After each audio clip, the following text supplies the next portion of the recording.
Good evening. Today is Tuesday, September 16th, 2025 at 6 o'clock p.m.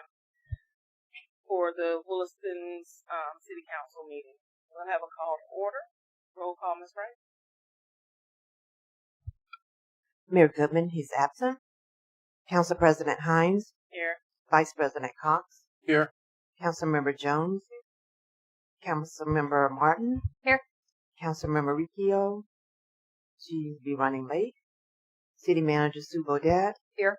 Attorney Kiersten Ballou. Here. City Clerk Latricia Wright. I am here, and all other staff. Here. Thank you. Thank you. At this time, we'll have an opening prayer and pledge of allegiance to the flag by Chief Lamar Steve. Let us pray.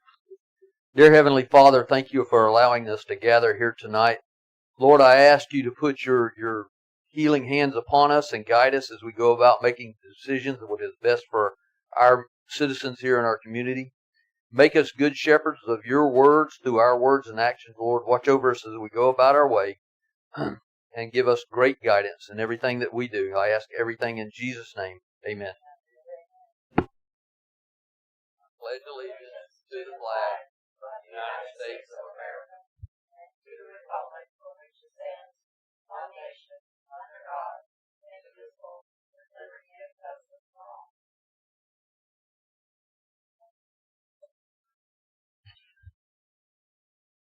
At this time, we have additions, deletions, changes, and approval of the agenda. Madam President, we have a couple of changes for you tonight. The first, you should have all these in front of you. The first is Resolution 2025-132. We'd like to put that between items B and C. And then Resolution number 2025-131 following thereafter.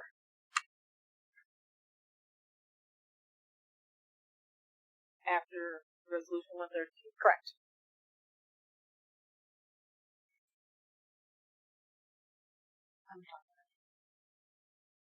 You want to talk about it? Yeah, during my updates tonight, I'm also going to discuss a $500,000 grant from the EDA, but I'm going to do that as part of my updates. I move approval of the agenda with those additions. I'll second. I have a first and a second in discussion. Seeing none, I move to vote. All those in favor say aye. Aye. Aye. All those opposed, nay. Motion passes 4-0. Now we will go with the public participation. This is one of two times that you'll have time to speak. If you'll have 5 minutes. If you'll approach the bench of the podium and state your name and where you're from.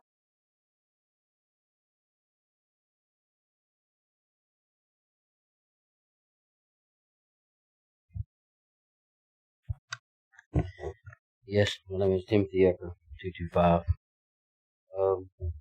I didn't come to some of the meetings, but I listened to them. I had a question. How many jobs and stuff has Williston done without a permit? But yeah, we're supposed to get a permit for doing about anything. I mean, we can't even do anything really upon ourselves at our house other than paint our house. How many jobs have we done in Williston without a permit? Like all these water leaks. That requires a state permit and a state inspection. And who's accountable for that? Only if it's on DOT right away. It's not inspected. It should be inspected, shouldn't it? I looked it up and it said that there is a state. It's supposed to be an inspection and a permit, even for water leaks. I mean, that's what Google said. All cities. Madam President, Yes, ma'am. do you mind if Walt actually answers that question? Because I actually did have a conversation with Walt about that, so I'd actually appreciate him getting up and speaking to that. Okay.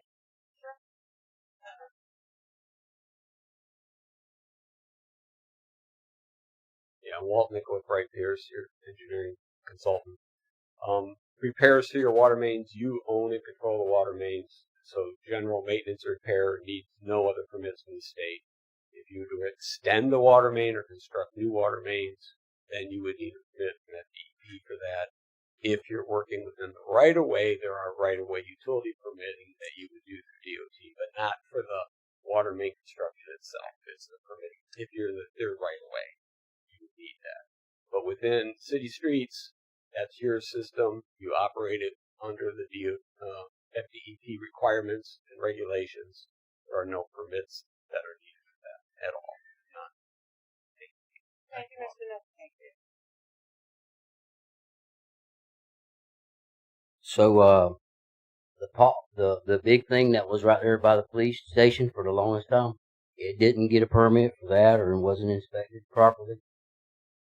And why'd it cost $34,000 when I'm sure there's some city employees more than capable that could have done it way cheaper? I mean, I do construction, so I know when it can be done cheaper and better that don't cost the city taxpayers more than what it should. I'm not sure what big thing you're talking about. Oh, we had engineers doing that, right? Oh, walkways. Yeah. So that particular manhole in front of the police station is approximately 80 years old, brick, deteriorated. To replace that entire manhole and the pump sanitary flows to maintain flows that are flowing through that, replace that manhole, replace the pavement. Total replacement will have been nearly $100,000 to do that. Flow maintenance and to do all that. We came up with a retrofit solution. We had two. We had one that would have been cheaper than the $12,000, but it came with substantial risk. We had a $34,000 quote, which was less risky, where we were able to basically bridge, not rely on the structural integrity of that manhole and distribute the weight around it. And we are very fortunate that we went with the $34,000, because as they started taking it apart, the deterioration was worse and worse and worse. We would have been at 34 plus if we went with the cheaper option, the cheapest option. So it was cheap, but not the right way to do. So we went with the $34,000 construction price that we got, and it was the right thing to do. Substantially less than totally replacement.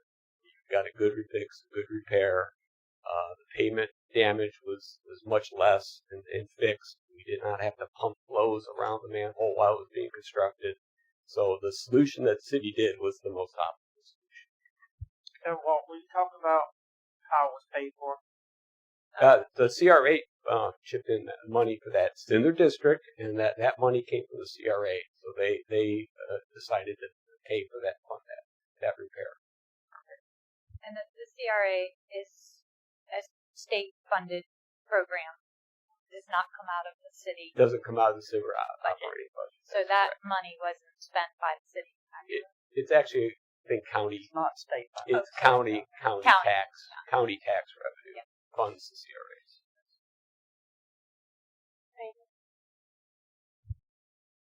Anyone else?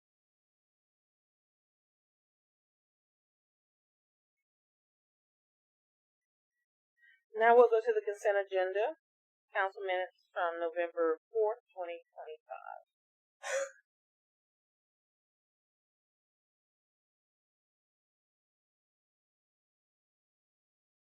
Move approval of the consent agenda. A second? We have a motion and a second. Any discussion? Seeing none, I move to vote. All those in favor say aye. Aye. All those opposed say nay. Motion passes 4-0. Now we have updates from the staff and board and council. We'll start with City Manager Beaudet. Thank you very much, Madam President. All right, in front of you tonight, I have a letter that I have drafted to Mr. Jeff Hendry, who represents, well, both FSU and the North Florida Economic Development Partnership. Benton and myself have been working with Mr. Hendry the entire time I've been here on economic development for the airport, and we are in the process of applying, with council's approval, of course, for a $500,000 grant through the EDA, basically to work on economic development, putting a plan together strategic plan together, and it's going to require a 20% match from the city. They wanted a letter from us saying that we would match this 20%, which is $100,000.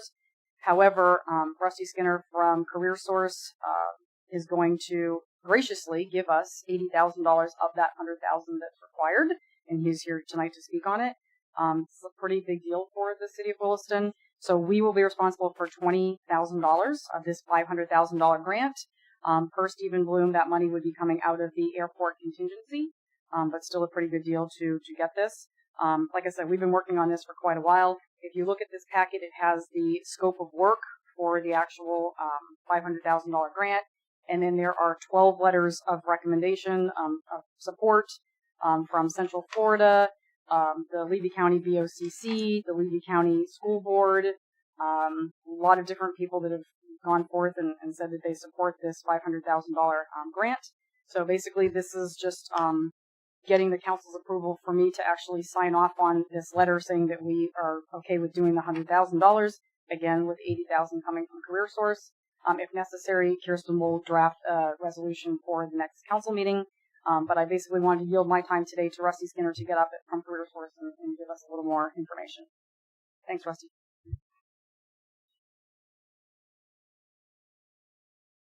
Good evening. I'm Rusty Skinner with Career Source, Citrus Levy Marion. So the one of the elements of the strategic plan is a labor force analysis and workforce study, which will provide us guidance on, along with the College of Central Florida and the school board, about how we can start training Levy County, Williston residents for the jobs that will come about as new industries based on the strategic plan are attracted to the airport property.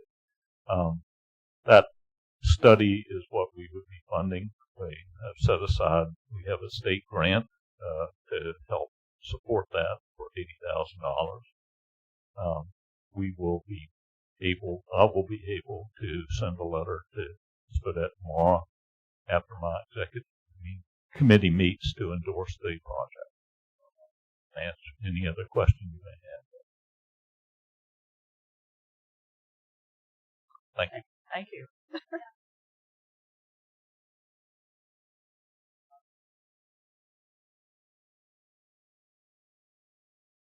So, Sue, does that mean that you won't actually send this until they've gotten an endorsement?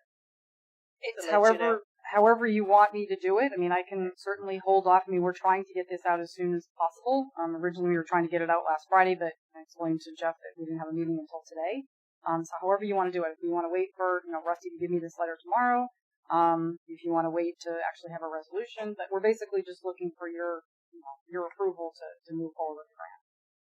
I think we need to make sure that they're actually going to approve, even though he probably is sure they will. Make sure they're going to approve before we actually go forward. Okay. In the event that something happens and they don't, then now we're stuck. Okay. So to clarify, do you want us to send this letter after we receive that from Rusty, or do you want us to wait until the next council? Do you want us to send the letter? After this. Perfect. Any other discussion?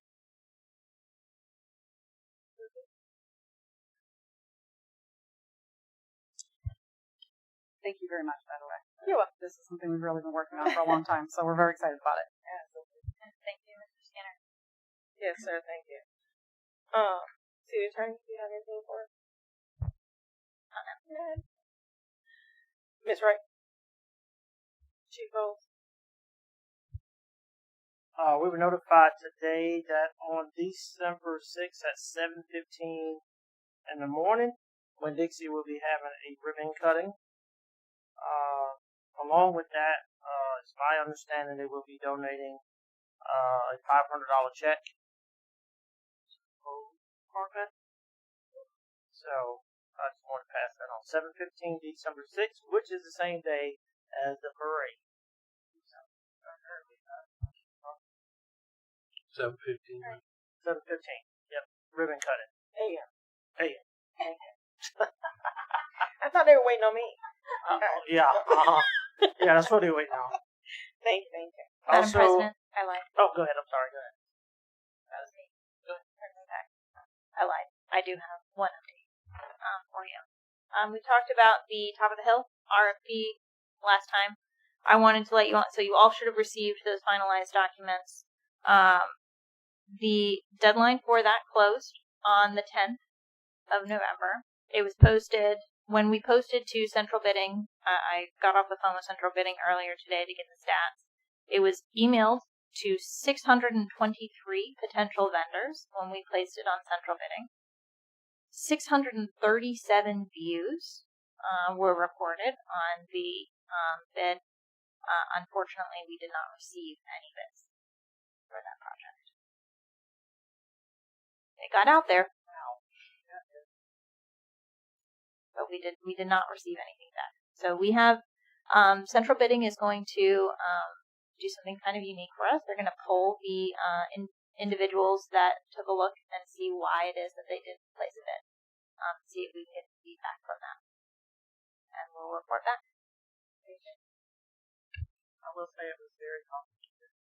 Of course, it might be today, but it was very complicated. I have a couple more things. As you know, we're fastly approaching the Christmas parade on December 6th. We've had outstanding response on agencies that are coming to assist us. Marion County sending their bike patrol. Ocala Police Department sending their horse posse, which will be a new addition. Both the bike patrol and horse posse will be a new addition to the staff that will be here helping us with the parade. But on the other note, we've gotten away for many years of only having to assist only a few agencies with their Christmas parade. Well, the circle's come back full circle. So now we're getting bombarded by requests to go and repay other agencies for helping us out. So, which we're glad to do because they're sending way more manpower and it's costing them way more money than it's costing us for them to send the amount of people they're sending, and we're sending one or maybe two. So, but yeah, that circle came full circle, and it's time to pay back. Do we know yet, Miss Wright, about how many people we'll have in the parade? I'm sorry, that's a chamber event. So the answer would be no, sir. I don't know. Chief Stegall? Yeah, first off, ditto what Chief Rolls said about Winn-Dixie. I think that was awesome. Also, they told us today, just wanted to let y'all know that on Black Friday, Winn-Dixie will begin a 25 to 50% off sale of everything in their store up here. And they wanted to make sure that all of y'all knew about that also. Thank you. Anyone else? Who's there? No. Anything from the council? Ms. Meredith. The Winn-Dixie sign came down and the Aldi sign went up this afternoon. Really? Oh my heavens. Yeah, it was a shock. They're not even closed Yep. yet. And it's only 8 months before they open up. It's going to confuse me. So, yeah. Yeah. Wish it would be that easy. Yeah. Oh yeah. Yay.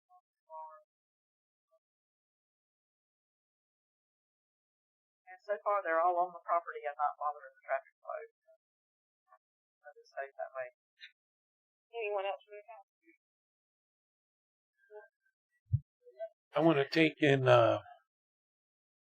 was out this week and last week, and give a big shout out to Roger, Madison, Tom,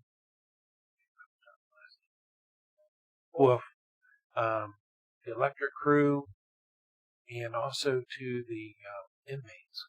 They were all out decorating. I know there's some people I probably forgot. But they were all out decorating. Talking to one of the employees, and they said they felt like the inmates were having a good time helping to decorate and everything. So,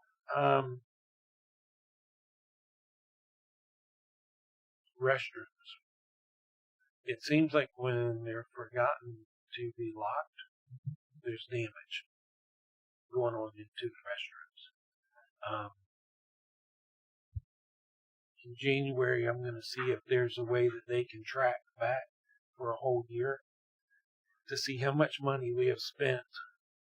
And it's just not like, but how much money's been spent in replacing toilet bowls, seats, sinks, faucets, I mean, just all of it, just to get an idea of what it's costing us when we're leaving these open all the time.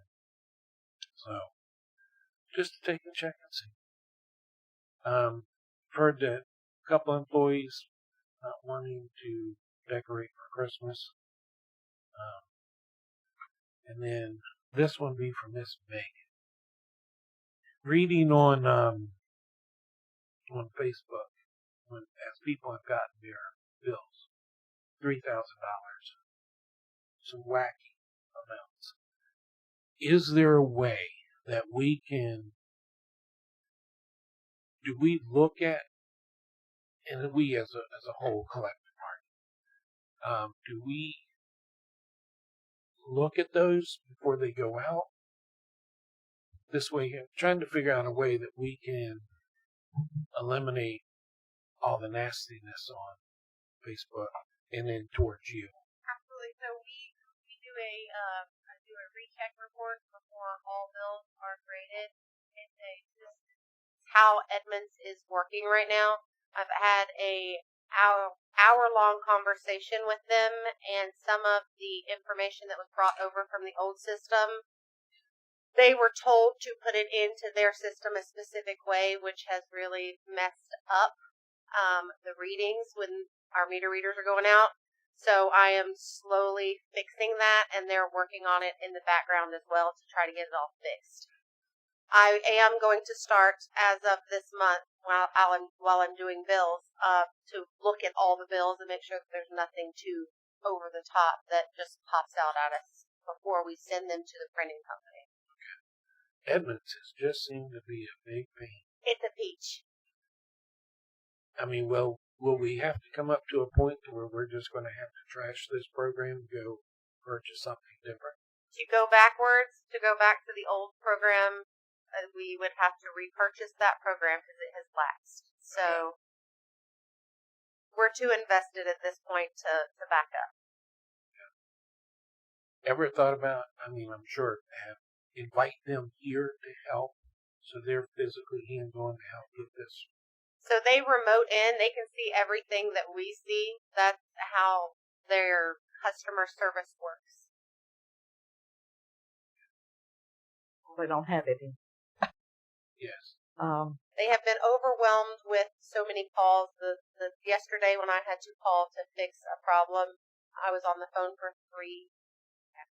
I mean, I agree with Mr. Cox. When you read a meter, it's whatever the meter reads. It shouldn't be whatever they've been told to put in their system. So it's how the data comes across. So from the Itron to Edmonds, when Itron and Edmonds were having their conversations, obviously prior to me, I've talked to the gentleman at Edmonds, and he said Itron told them to put it in a specific way.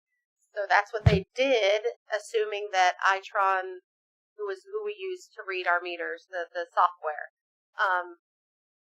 that they were correct, and it obviously has not worked up to now. So they are backtracking and putting it in how they have all their other customers, and we're going to see if that fixes everything for everybody. So does that mean that the amount that people who had to pay was incorrect? No, so as they've called and they've told us that their bill's exorbitant or that they definitely haven't used that much, we go back and I will put in what we call a work order. I send out the women and men in the field. They will go and read the customer's actual physical reading and get it back to me. Most of ours are done, we have like a half and half. Half are electronic when they walk around with their little remote devices. It delivers it to the device. And then the other half are physically read. So it's the ones that are remote are the ones that are giving us the problem because of the data transfer with Itron and Edmonds. Well, there's absolutely no reason that a residence should have a bill that's over $700 or $800. I mean, that's off the wall. I mean, that's ridiculous too. I've got a fairly big house and mine's not running but 350, 400. But there's no reason, even a huge, I mean, I know there are some houses that are 3,500, 4,000 square feet in this town. And those may have a large utility bill, but there is no reason for anybody to have one. And we should be catching all those outliers and automatically reading them before sending them out. People shouldn't have to call and say there's something wrong with my bill. Correct. I can also have someone else should know it. to put second eyes on the data before I send it over. That's absolutely something we can do. Just want to take some, not heartache, but abuse. I'll think. No, I want to make their bills right so they're not having to pay $1,000, Absolutely. $2,000, $3,000 record bills. No, I don't think anybody's actually had to pay that because once they call and let us know that it's incorrect, I am jumping right into the system and getting it fixed for them. Some of the people I'm talking to are not getting any resolution at all. If you could send me their them calling information, down here. I will absolutely I mean, try they're to get calling that down here, resolved. but they're not getting any help. On that note, we have the new form at the front desk for people to fill out. Is that launched yet? Aaron, is it on the website? The customer form? And Megan, it's not at the front desk yet?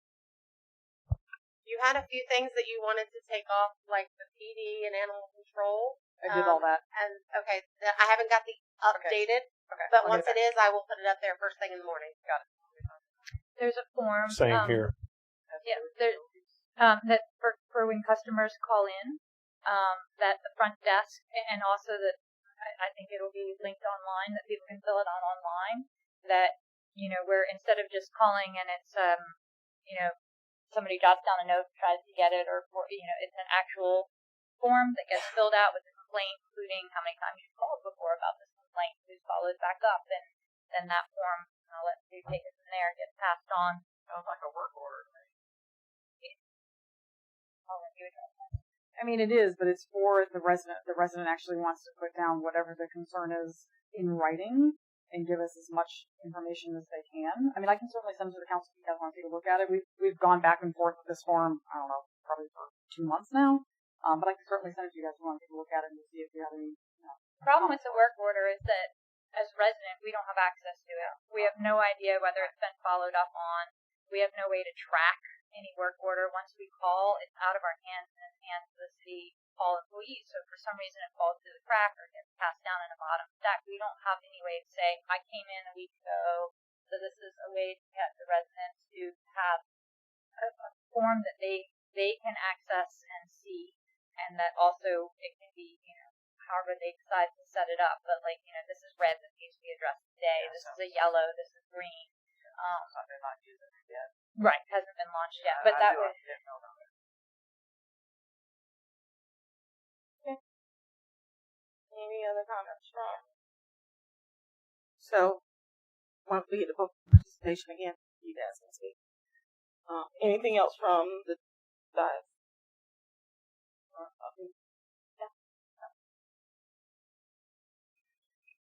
I get it, but this is update time. This is not discussion. Anything else from the council? Yeah, but I think mine's going to go a little deeper. Okay. All right. So we'll start with new business. Item A, discussion with possible action utilities at address 1106 Northeast 3rd Avenue. Mr. Cameron Smith is not here. All right. We're going to move to item B.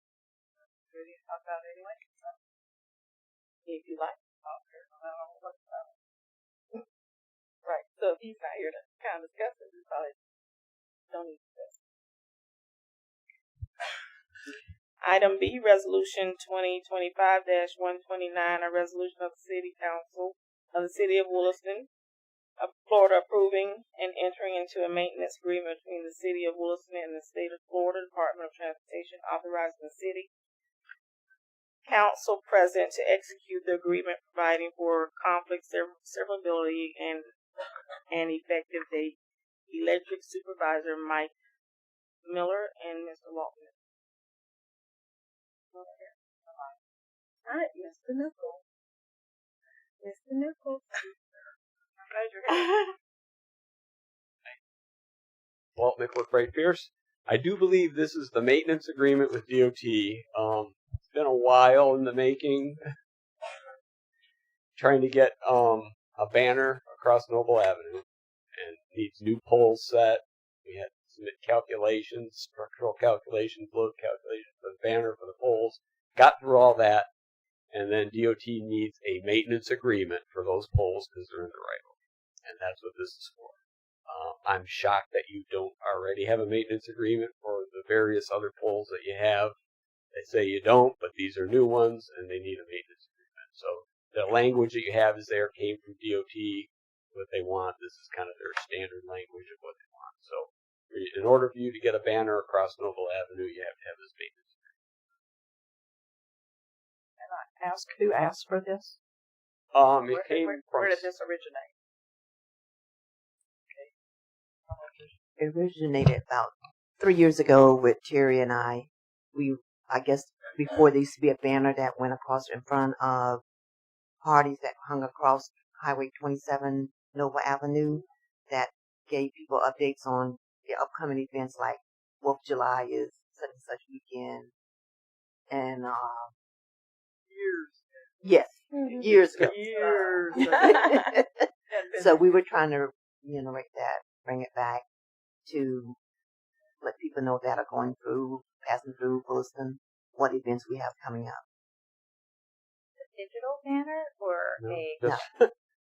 So we would have to Just pay the for the banner. campus. Our crew would have to put it up. They would have to take it down. We have to block the traffic as described in here in order to put it up and take it down. I don't know. That's what I was trying to find out. We are. They're doing it digital sign, so I don't know why we would do that. That's why it's been in work 3 years. It was way before the digital sign. the agreement doesn't require us to put anything up if we choose not to. It's just a habit.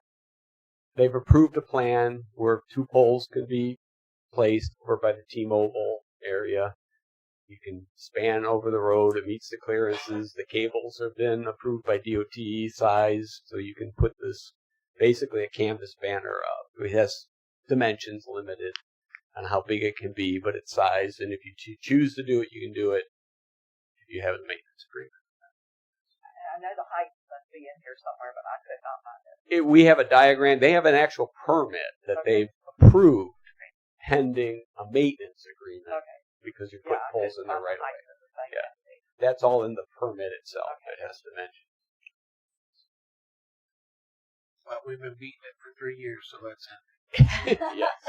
And just on a side note, I'm sorry. We are able to rent out that line that will be going across Noble to different businesses if they would like to put up a banner. And not to mention, depending on where that digital sign is located, it may or may not catch everybody's on the news. Right. So it's still a good time.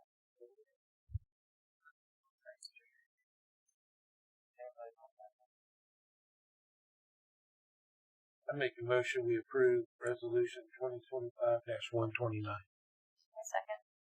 We have a motion and a second. Any discussion from the public?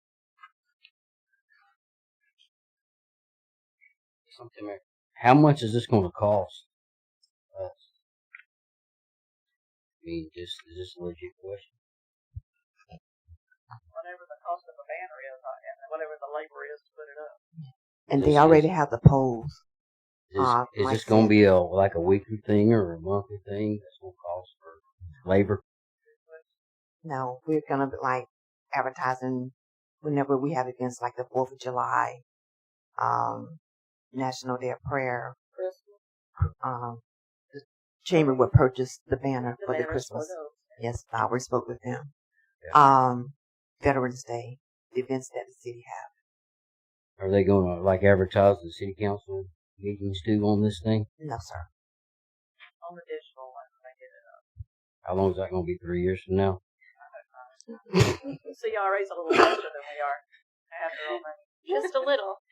Any other comments And from the Latricia, one public? thing to think about, the way they do it in Newberry, because we have one on Newberry Ave, they put like the third Wednesday of November, so they don't put the date, so that way you can use that banner over and over and over. Don't put November 27th of 2025 or whatever. So. Is there anything other discussion from the council? Seeing none, I move to vote. All those in favor say aye. Aye. All those opposed say nay. Motion passes 5-0.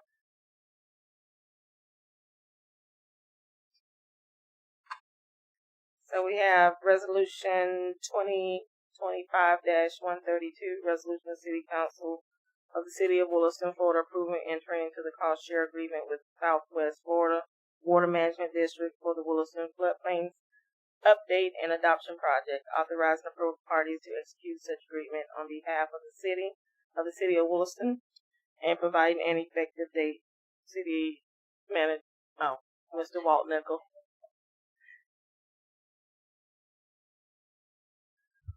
At last meeting, I gave you kind of an update because we just got wind of this right before that meeting. I think it was that Friday before.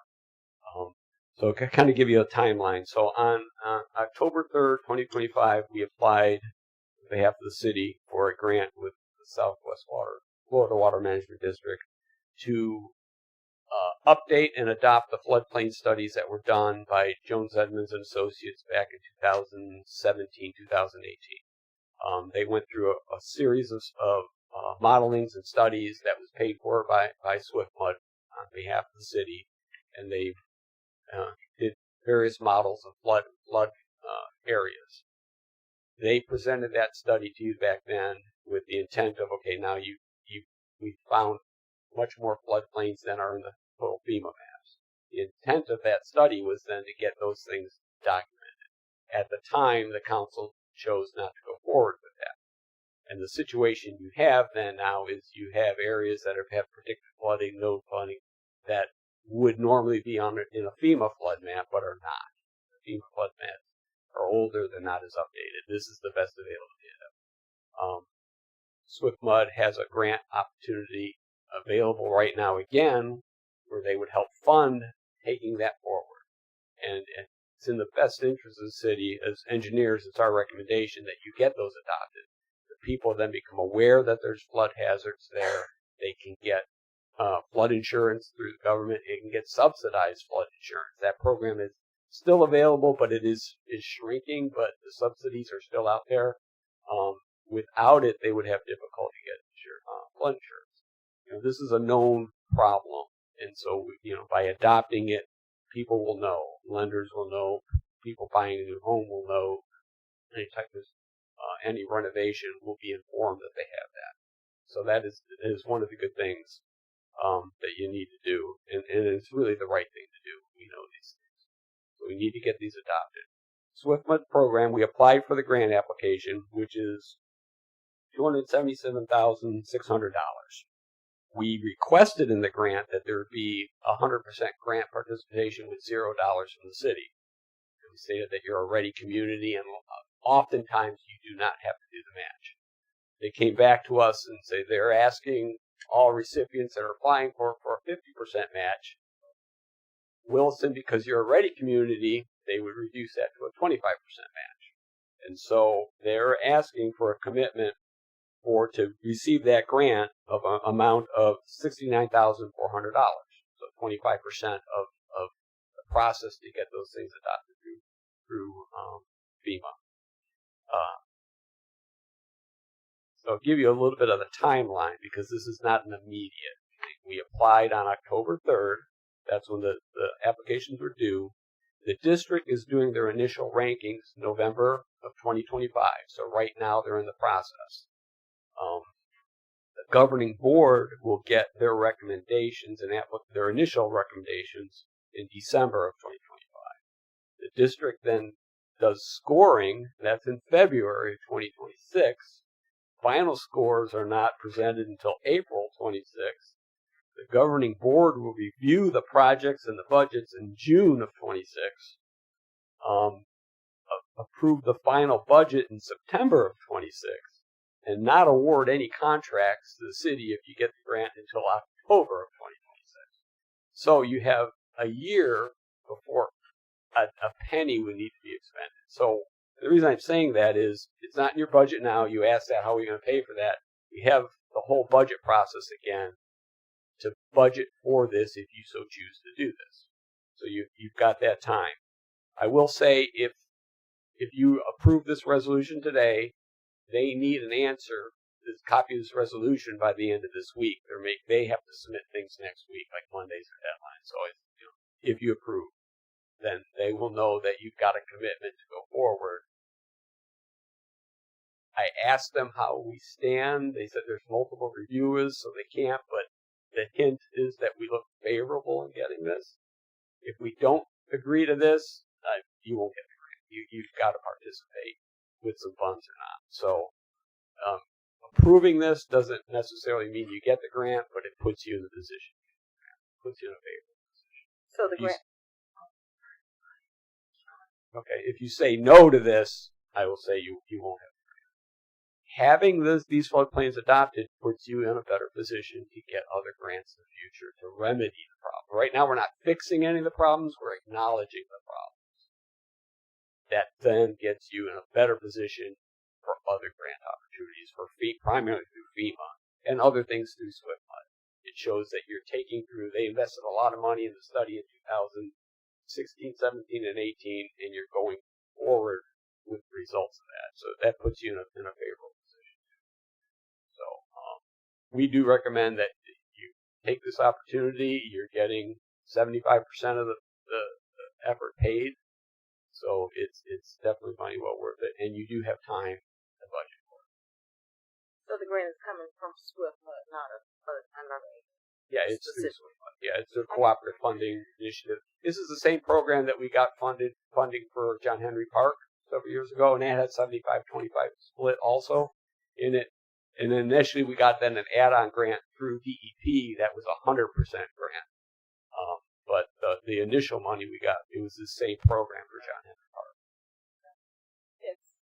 I have a question. So let's say a business, just take the Wawa, and this is hypothetical, so I'm not picking on the Wawa.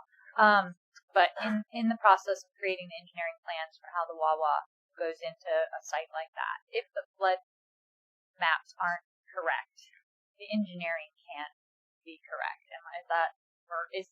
There is a chance that the engineering is not what it should be because we don't have all the correct information? Or are we able to correctly engineer developments and roadways and things like that?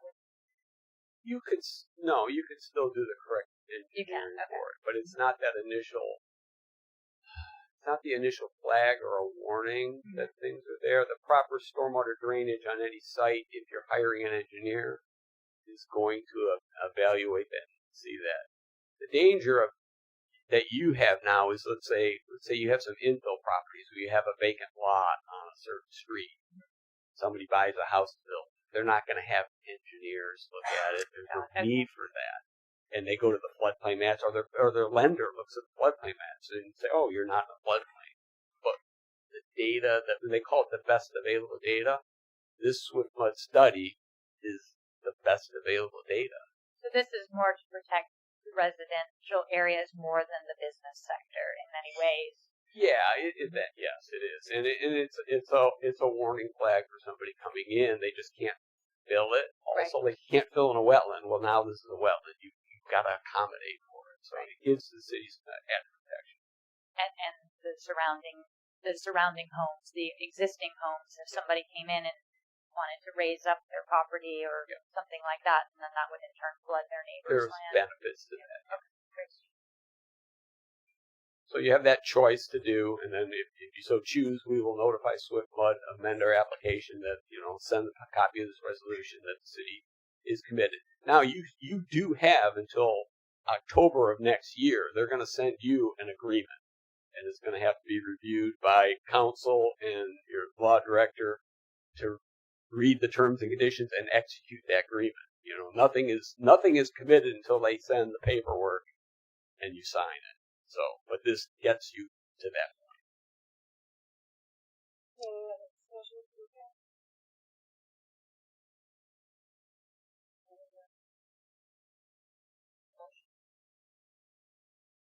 move approval of resolution 2025-132. Second. We have a motion and a second. Any discussion from the public? Some 225. How much is this going to cost us up front? And if you don't agree to in a year, you get money back? Man, I got a question. These people coming up here asking for money whenever Williston is running on broke, they should go get a permit for panhandling. Because that's what I feel like is happening here. This man probably, do you live here? Mr. Edgar, Okay. if you was, Well, yeah. I'm just saying, these people y'all are putting burdens on the citizens here. And that really, sooner or later, it's going to catch up like a time bomb. We've got other issues like water pipes that need to be replaced through the whole city, really, and brought up to, not counting other issues we got. And I've been here all my life. There's a few areas that might flood, but Williston is not a flooded town. And there's other ways to spend our money than this. I've been here my whole life. Thank you. So, Mr. Nickel does not live here. He is our engineer of record. So, And he has saved the city so much money, and he has acquired so much grant money for this city that we have no obligation to pay back to help us make improvements. It is amazing how much money that he has gotten for this city through the grant writing that he does. He doesn't cost the city. He helps us out. and to answer your question, we're not paying anything until October of next year, which is what he said. Yeah, nothing up front. Yes, sir. Robert Langan, 500 Northwest 5th Avenue. That's a lot of money, but I'm in favor of it. I've got a house in Kentucky. I pay damn near $4,000 a year for FEMA, and I have found out through the grapevine that it's above floodplain. I don't have to pay that, but I have never had the time to go up there and really get into it and fight it. Now my garage is separate. It's below. It's in floodplain. I got nothing in there. I don't give a damn. But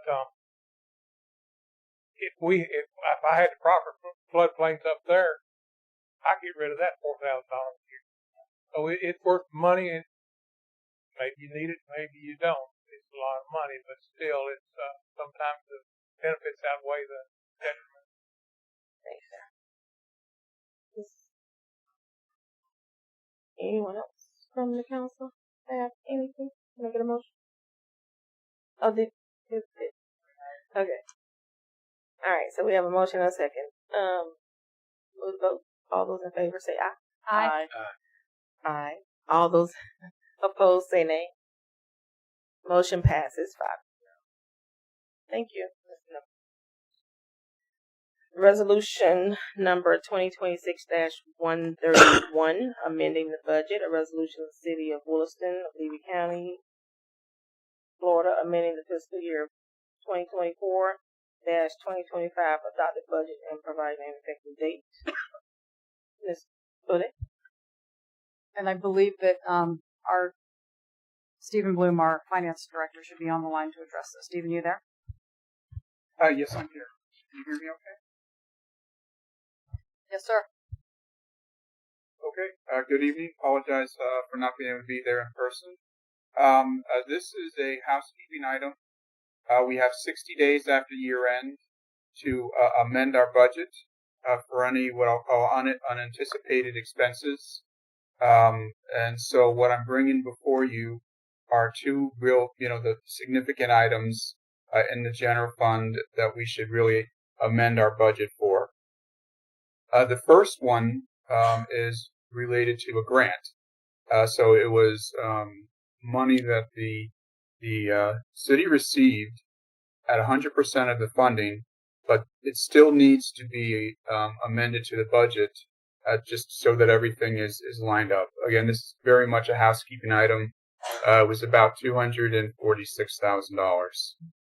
The second piece that I'm amending, as we've talked about, unfortunately several times during the budget process, I'm just putting in the cost for the hurricane expenses. Again, it's about $83,000. It's just to adopt the budget. One thing I do want to be clear on: amending this budget does not give anybody authorization to spend more money. It is truly just a housekeeping item to make sure that the amount spent does not exceed the amount budgeted. And by law, you cannot be $1 over your approved, adopted expenditures. And so this is just to make sure that we're all lined up.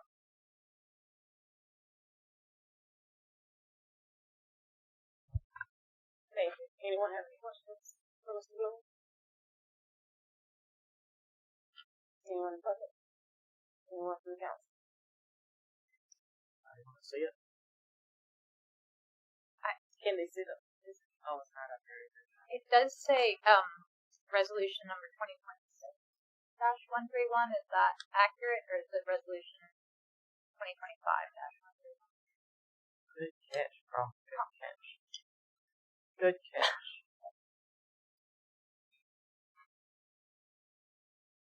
Well, I make a motion that we approve resolution number 2025-131. Second. Have a motion and a second. So all those in favor say aye. Aye. All those opposed say nay. Motion passes 5-0. Thank you, Mr. Bloom. Thank you. All right. Discussion with possible action adopting the proposed amendments to the city charter for the city of Williston related to extending the term of the city council members and the mayor, and establishing a maximum consecutive term limit for council members and the mayor unless there is no other candidate applying for the seat of the council member who has served the maximum term. City Attorney Kiersten. So this is just for your consideration. You'll see that in front of you is an ordinance with like highlights and dates left out. It'll take Latricia and I a minute to sort of figure out how we work backwards and get the dates before we go through all of that effort. I kind of wanted to see what you all thought of this before we take the time to do that. And then obviously, if you want us to move forward, it'll have to be advertised. It's an ordinance, so it'll go first and then second reading.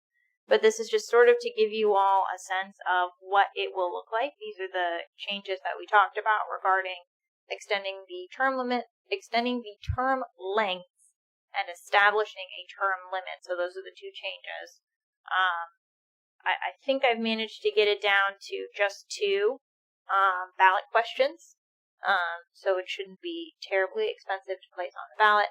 But I again, before we go through the effort to finalize all this, I wanted to get a temperature check with the actual language in front of you so that we don't spend unnecessary money and time and effort moving forward if there's no appetite for it. My first impression is I think it needs to be 2 resolutions, 2 ordinances. Because somebody may be in favor of one and not the other. And they would have to vote either yes for both or no for both if they didn't approve both of them. I could easily do that if you they're all in favor want. of one but not in favor of the other. That You could have no choice yeah. to vote separately. Sure. The other thing I have is I think it's a little confusing about the if nobody else signs up part. I don't know if there's any language that makes it better. That's something new for us that's never been there before. So I don't quite know how to put that in better than what you did. But it is a little confusing for somebody who hasn't read it before. Like on a ballot. Sure.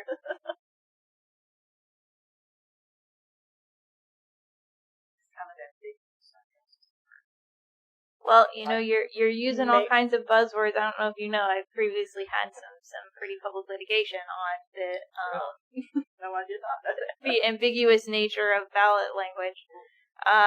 So I can certainly take another stab at it again. This is one of the areas where the law is such that the ballot language has to provide a voter with the chief purpose of the change and what's placed before them.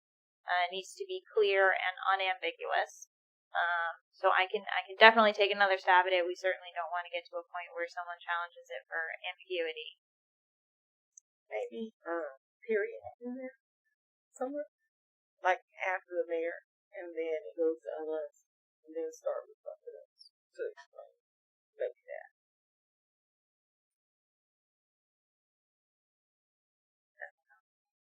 I mean, I guess it's really confusing because can that council member and that mayor run again, even if they've been here for 4 terms, if nobody else applies? And does that mean they have to qualify during the qualifying period? It's all, woo-hoo. Do they have to qualify during the qualifying period just to see if somebody runs against them? And if they don't, it's really odd the way it's. I think some of that is we haven't really talked about how we want that to work. Do we want that? We may not even want that in there. Let's say, for instance, that there is a situation in which someone's reached their term limit. And do we want that person to qualify and then they get knocked out if someone else applies? So that we don't waste time and have to do the qualifying period again. Or, alternatively, do we want them to not be able to apply, and then if no one applies, then that person will still have to qualify, and then we'll still have to go through. But then the qualifying period will open back up, so then somebody else could also run. So I think it makes sense to maybe do it the first way, where you can qualify even if your term limit is up, you just get disqualified if someone else also qualifies. So to me, if you're limiting them, they shouldn't be signing up. But once if 4 terms is all you can do, you don't have any alternative 4 terms. Right. If we don't want an exception, then we certainly don't have to have one. Up there. But do you want an alternative? If it's the difference between a vacant seat and somebody who's serving their 5th term, that's true. If we would want somebody serving their 5th term over a Correct. vacant. And that kind of answers Latricia's concern that she brought up earlier. That, like, if you go to the Florida League and you see people who serve for 40 years, 45 years, or 50 years, and they're honoring them because they have, because the people have elected them. It's not because they just are getting appointed by somebody, they're getting re-elected all the time. It's something to be proud of. So that's something she brought up last time. And so that kind of lends that. It alleviates that concern if you are allowed to run. Nobody else does. So I just think it's kind of weird. Yeah, the way that we had talked about it was that we wanted there to be that exception if no one else runs, because we would prefer someone be there than have a vacant seat. But I guess how I was interpreting your initial question was definitely still have that caveat, that sort of safety net. But how do we want to word it such that is that person going to be able to qualify and then they just get knocked out if somebody else qualifies? Is that how we want it worded? That seems to make the most sense. I can take another stab with that. I have another question as well, because the way that I ended up on the council was that I was appointed for but then ran for the remainder of Mr. Robinson's term. So I guess the question is, did that count as full term? Partial term? You did a couple of partials in there. Just the one, and then I had to run for 1 year. 1 year. Right. Then you had to do the 2 year. You were Campaign running every 5 minutes, right? Yeah. So that is the question that maybe we should sort out as well. Yeah, I think the term that you run should count, not that you are sitting in to finish. Okay, so only elected terms, or rather, I guess I'd word it out of it, appointed terms do not count. Or could we do it for no more than X number of consecutive years? So rather than term limit, could it be worded that no council member may sit for more than X number of years unless, I don't know if that's the way to do it, so that, oh gosh, that gets really messy then, because you get halfway through a term. Never mind. I think term's a better way. I retract that. That's the way to send it in the House. In terms. No bad ideas for the workshop. I can definitely take a stab with those updates. Absolutely. I thought your ballot language was pretty good. Thank you. I Had a lot of practice. part. I thought it was pretty good. I have a question. Did you all say the ones that have reached their term limit that they can qualify? Okay, because that would help. Because if we reopen, do a special election, and then The other question that I had was, do the terms that we've already served, these are consecutive terms that we've already served, count, or does it start when it passes? It's a great question. We wanted to start when this passes. Yeah. We can absolutely Start say. with that. And my grandfather, a lot of people, yeah. 2026 or whenever we ask. I think I've been here a long time, but I haven't been in and out, in and out. Just in and out. Just In and out, in and out. Not consecutive. Yeah, and it is consecutive, so that would allow people to take breaks and come back. Okay. I guess the next question is if one passes and the other one doesn't. The way that If I've what written them, I tried to be really One careful. passes and the other doesn't. I tried to be really careful to make sure that they could stand alone like that, so they don't reference each other in the language as it would be amended. So you could have an extension from 2 years to 4 years pass, and then term limits not pass, and you would not be restricted in that way, and then also vice versa. You would just have fewer if your term lengths did not change, and your term limits did change. You would just have a much shorter period of time that someone could sit. So do definitely that. Consecutively, yes, that is correct. But It then would be the about half. opportunity to run again would come up in 2 years versus Yes. 4 years. That is also a good point. Versus one every year. Every 2 years. Every year. Can I throw something else out there? Not to confuse it, but there's also a state statute that maybe some of you know about there that somebody can serve for 20 years on a board, city council or the school board, and then they retire from that position. So I don't know if you'd want to make it so that somebody could get to that 20 years and retire. Just a thought. And you retire with half of your salary. So if you make $500 a month right now, and at the end of your 20 years, you get $250 in perpetuity that the city has to provide to you. So I don't know if that's of any interest to you or not. If so, but it would that's need to be 5 terms instead of 4. correct. If the 4 years passes. And I can tell you that we've had a mayor that did do that. Mayor Darrell did serve for 20 years, not just as mayor, but as council member. He was consecutive. Well, he moved from one position to the other, but served probably 24, 25 years altogether. And he did. He's the one who came up with that state statute. I have since read it.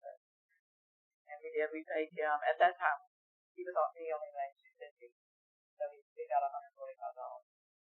So that didn't work. It wasn't very long. I'm uncomfortable with adding to the budget with that. That is a state statute. But we can avoid it by not getting. You're circumventing a state statute. I just don't feel like we should add to the financial burden in this way to our taxpayers. Personally. Agreed.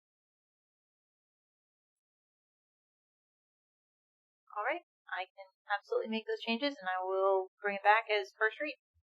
Okay. 2 separate ones. 2 separate ordinances, yes. Discussion with possible action request to accept the approved JAG grant for $1,000 for Chief Michael. Yes, ma'am. So we talk a lot about grants, and as I've been chief, I've been looking for different grants that we can apply for.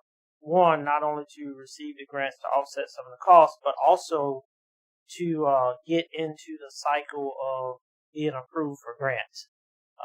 And there's a lot of grants that we're looking into that we've never applied for. So this grant came up, the JAG grant number 160, had a short period of time to get this grant in, and it was during the time when we were transitioning from the old guns to the new guns. So I had to have a purpose of why I was applying for the grant. So for this grant, I put in to purchase one firearm as a backup firearm for the police department.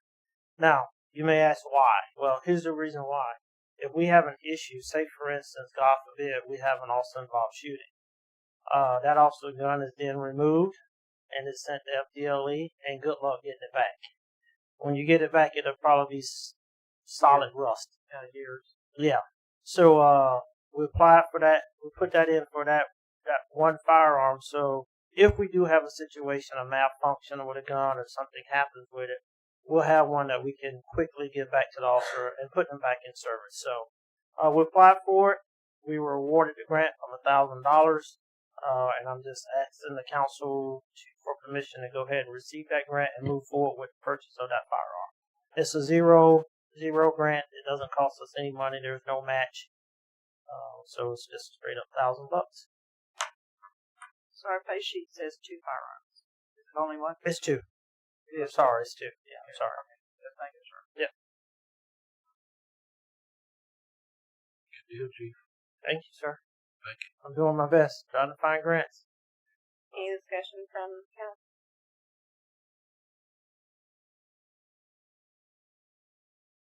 I move we accept the grant for $1,000 for purchase of 2 firearms.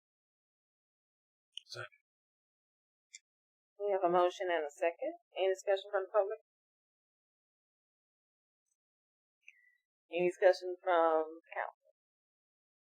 Seeing none, I move to vote. All those in favor say aye. Aye. All those opposed say nay. Motion passes. Thank you. 5-0. Discussion with possible action approval to complete the credit application for new Wolfcam body cameras. Chief Mike Rolls. Okay, so as we all know, in the law enforcement world, it has become, if it's not on video, it's hard to say that it happened or prove, because it's just the way society is now. We're all based on video and technology. So these body cams we've had them now. They ran out of warranty probably 4 or 5 years ago, and they're quickly disintegrating.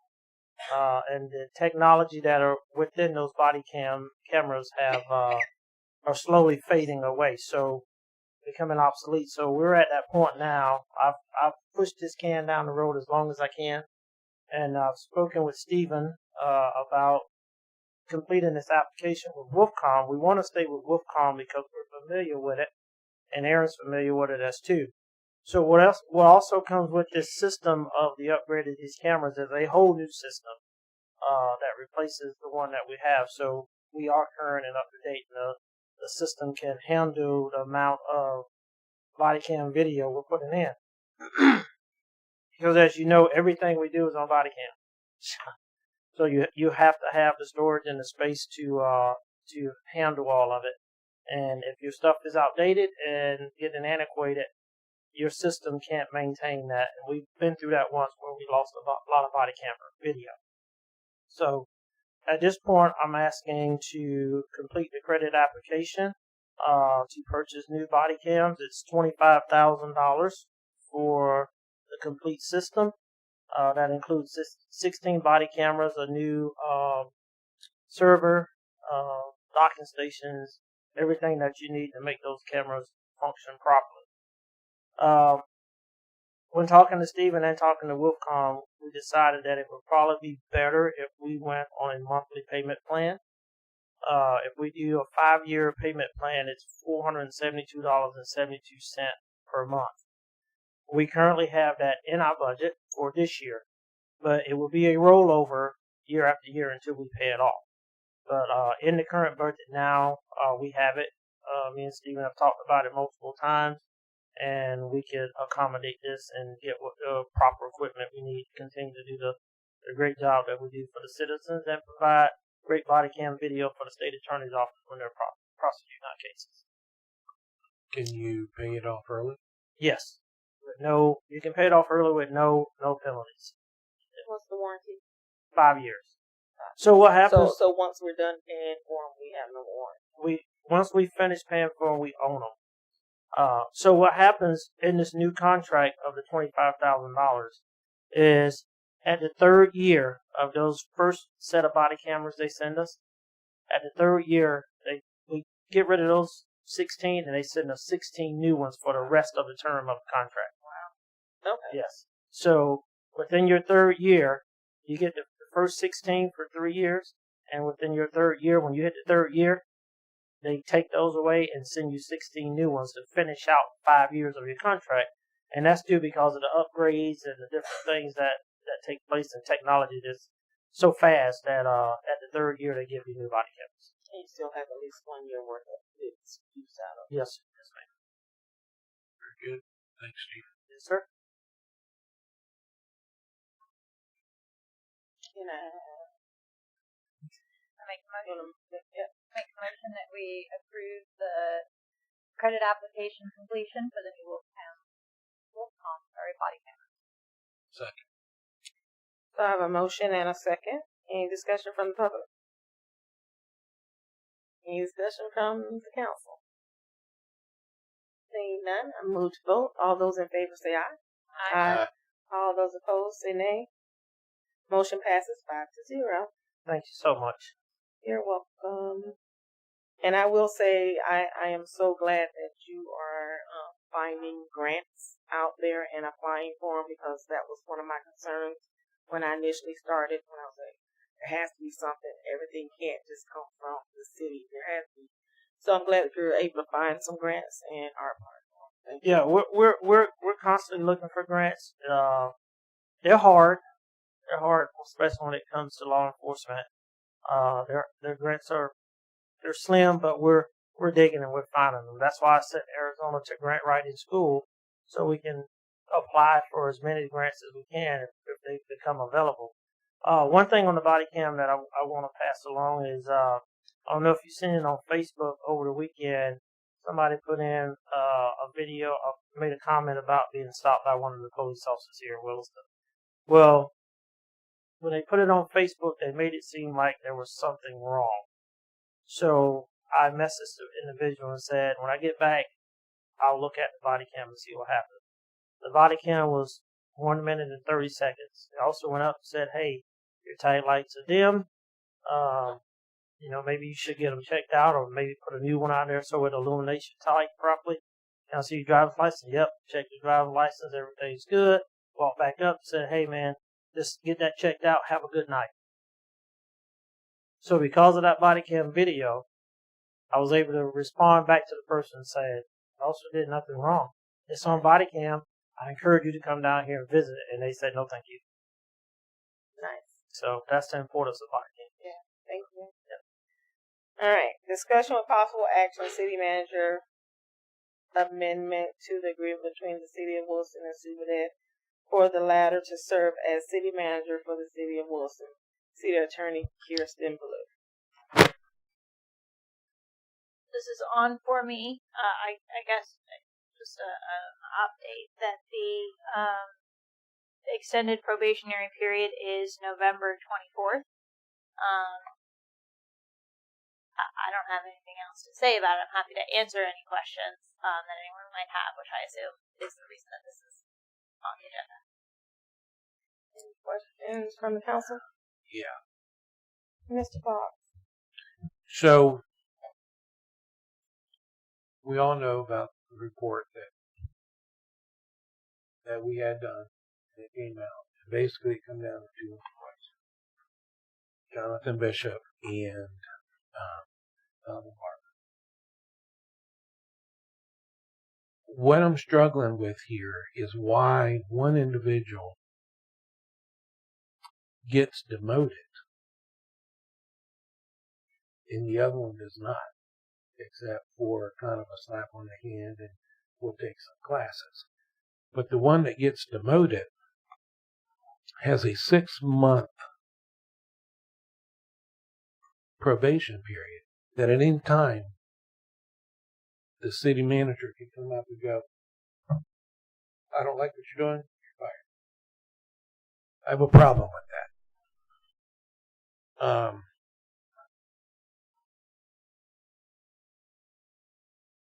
I've been in this city for close to 20 years. Love this city. But I don't like this kind of stuff going on. You know, we've had an issue where Truths with Matt Courtney. We've had that. Just some things that hasn't been passed along with us, which they've gotten better. I know that.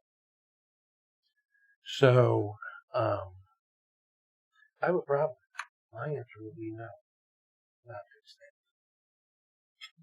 Because this whole thing with Jonathan Bishop just bugs me as to why we would do that. Give somebody and tell them 6 months for probation. When your new hire, a new hire employee gets what probation? 3 months? 6 months? So, and you know, Jonathan knows a lot. He's a lifer. So, and I've got some other reasons here why, but. Hey, Steph. Tell us what there. Well, I had expressed concern of bringing people from Bronx, the people that know. You know, if she leaves, there's a really good chance that the other ones are going to leave too. So we're not having a good mixture, you know, of outside people. We're just bringing people over. And I expressed some concerns about that. You know, it's just you know, that's what'll happen. So,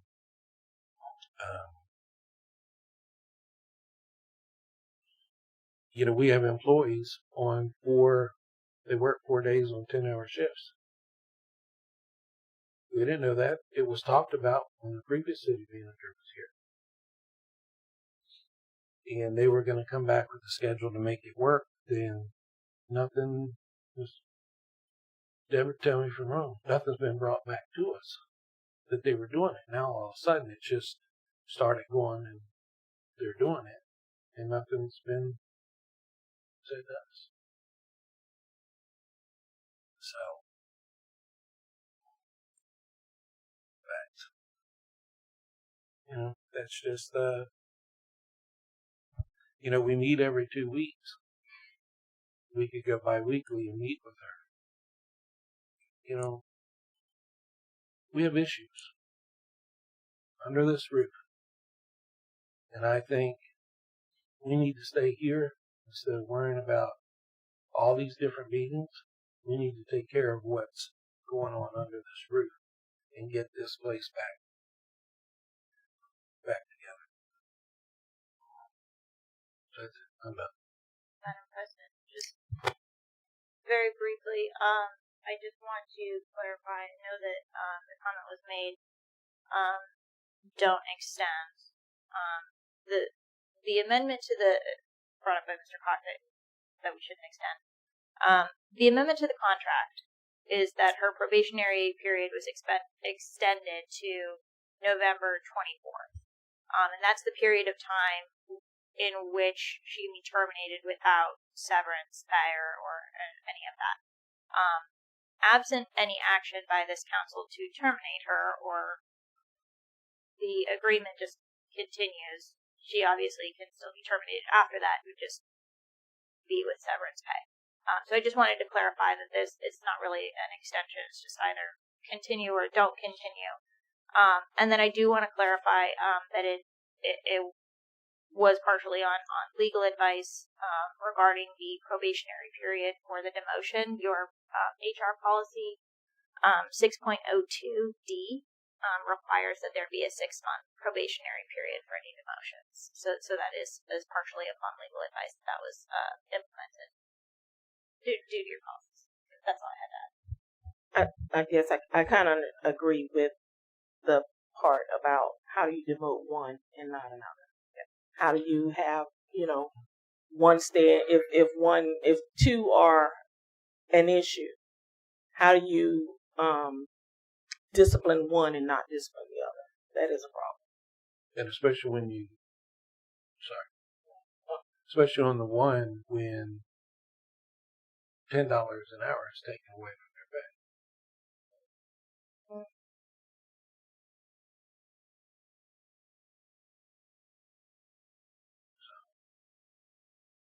Anyone else from the council before we allow Ms. Sue to speak? I just want to say I have some of the exact same concerns. The fact that the report, the investigation, whatever you want to call it, I'm sorry that we ever had to have it. I wish that we'd been able to handle it. I wish it had been managed. I guess that's the right word. I wish it had been managed before it got to the point where we had to have a report and an investigation. However, as Mr. Cox has said, it did show there were multiple problems, and that one person was not to blame, that there were multiple people, but primarily two, and that we've had conversations, Ms. Sue and I have had conversations about that, and the fact that one has been penalized and the other one has not. The fact that one keeps on giving on, keeps on going on, and the other one has been completely paralyzed and penalized. I also did not know about the 4 10-hour days. The council actually voted not to do that. It came to us. We said no. I haven't heard it again. I also tend to agree that a lot of the outside meetings that you're going to aren't necessarily connected to our city. They're important to your knowledge base, but not necessarily to ours.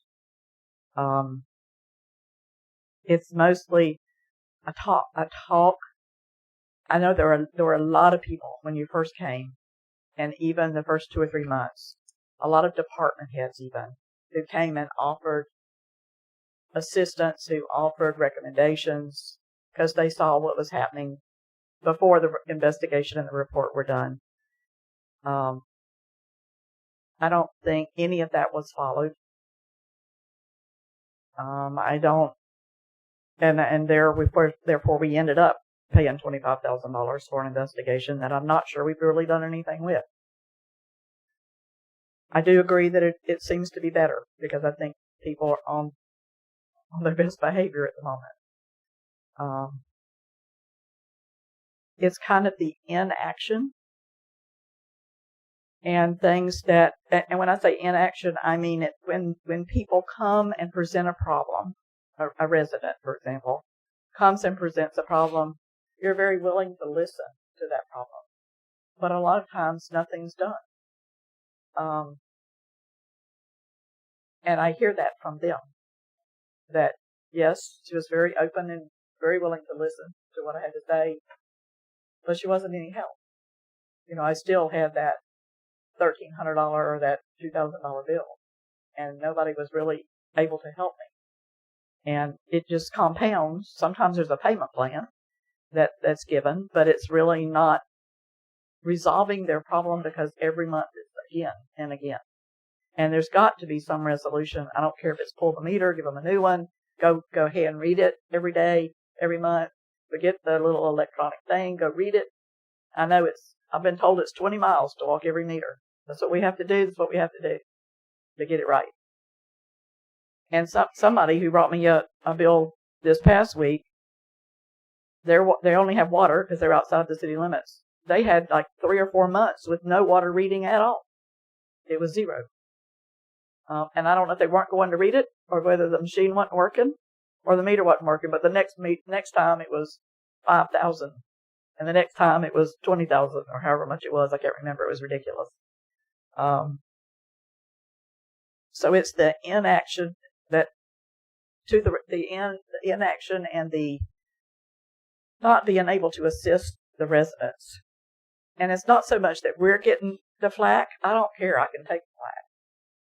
I'm either here, or I'm sitting in this chair, or I'm not sitting in this chair. And the world's not going to die one way or the other, whether I am or not. But it's impacting their lives like crazy.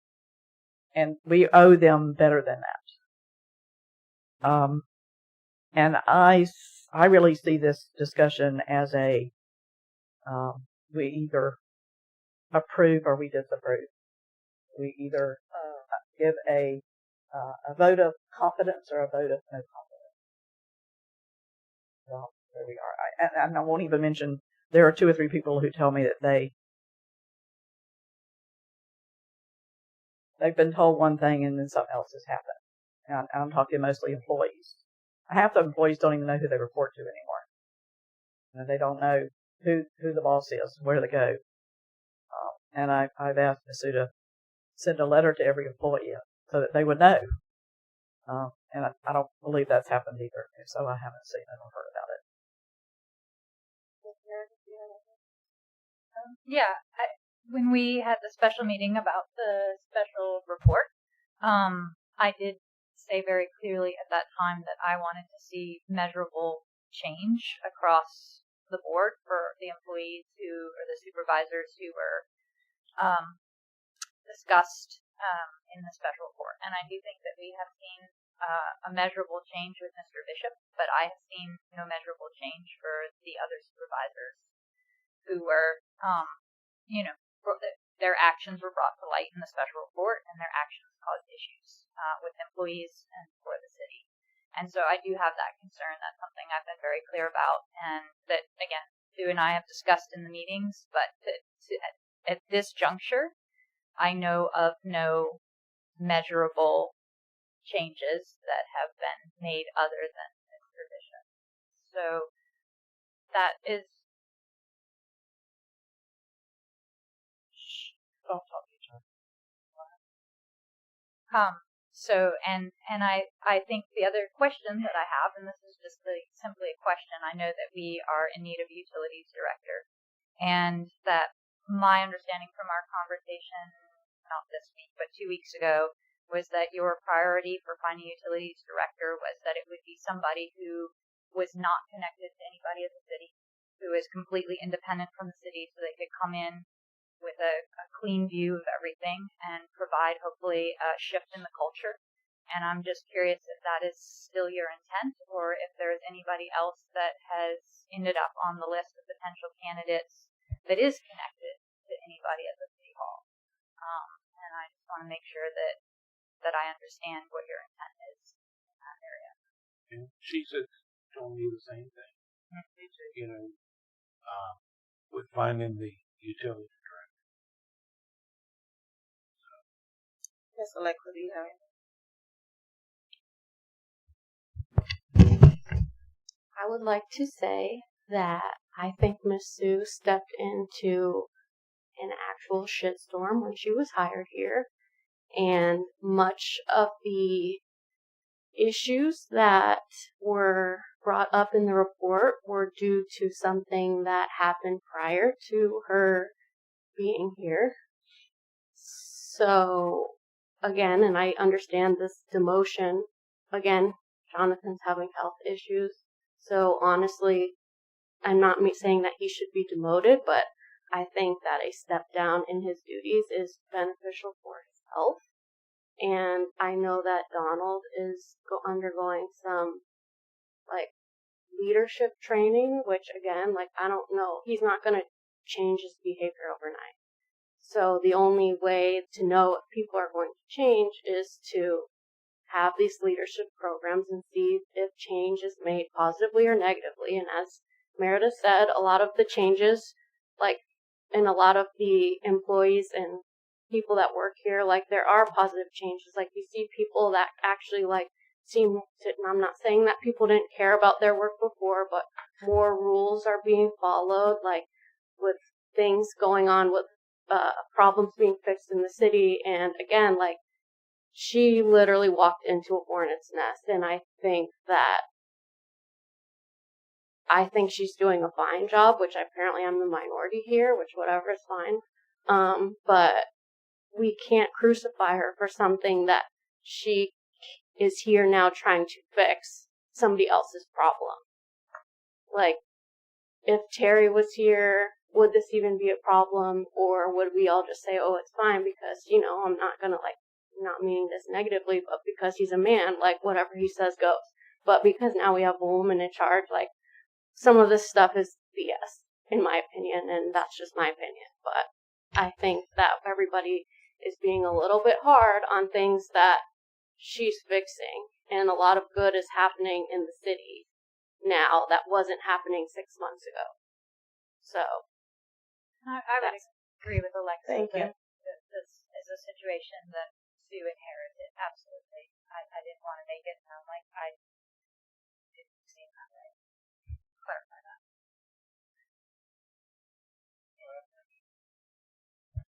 So after, before the 4th of July parade, there was a secret meeting held.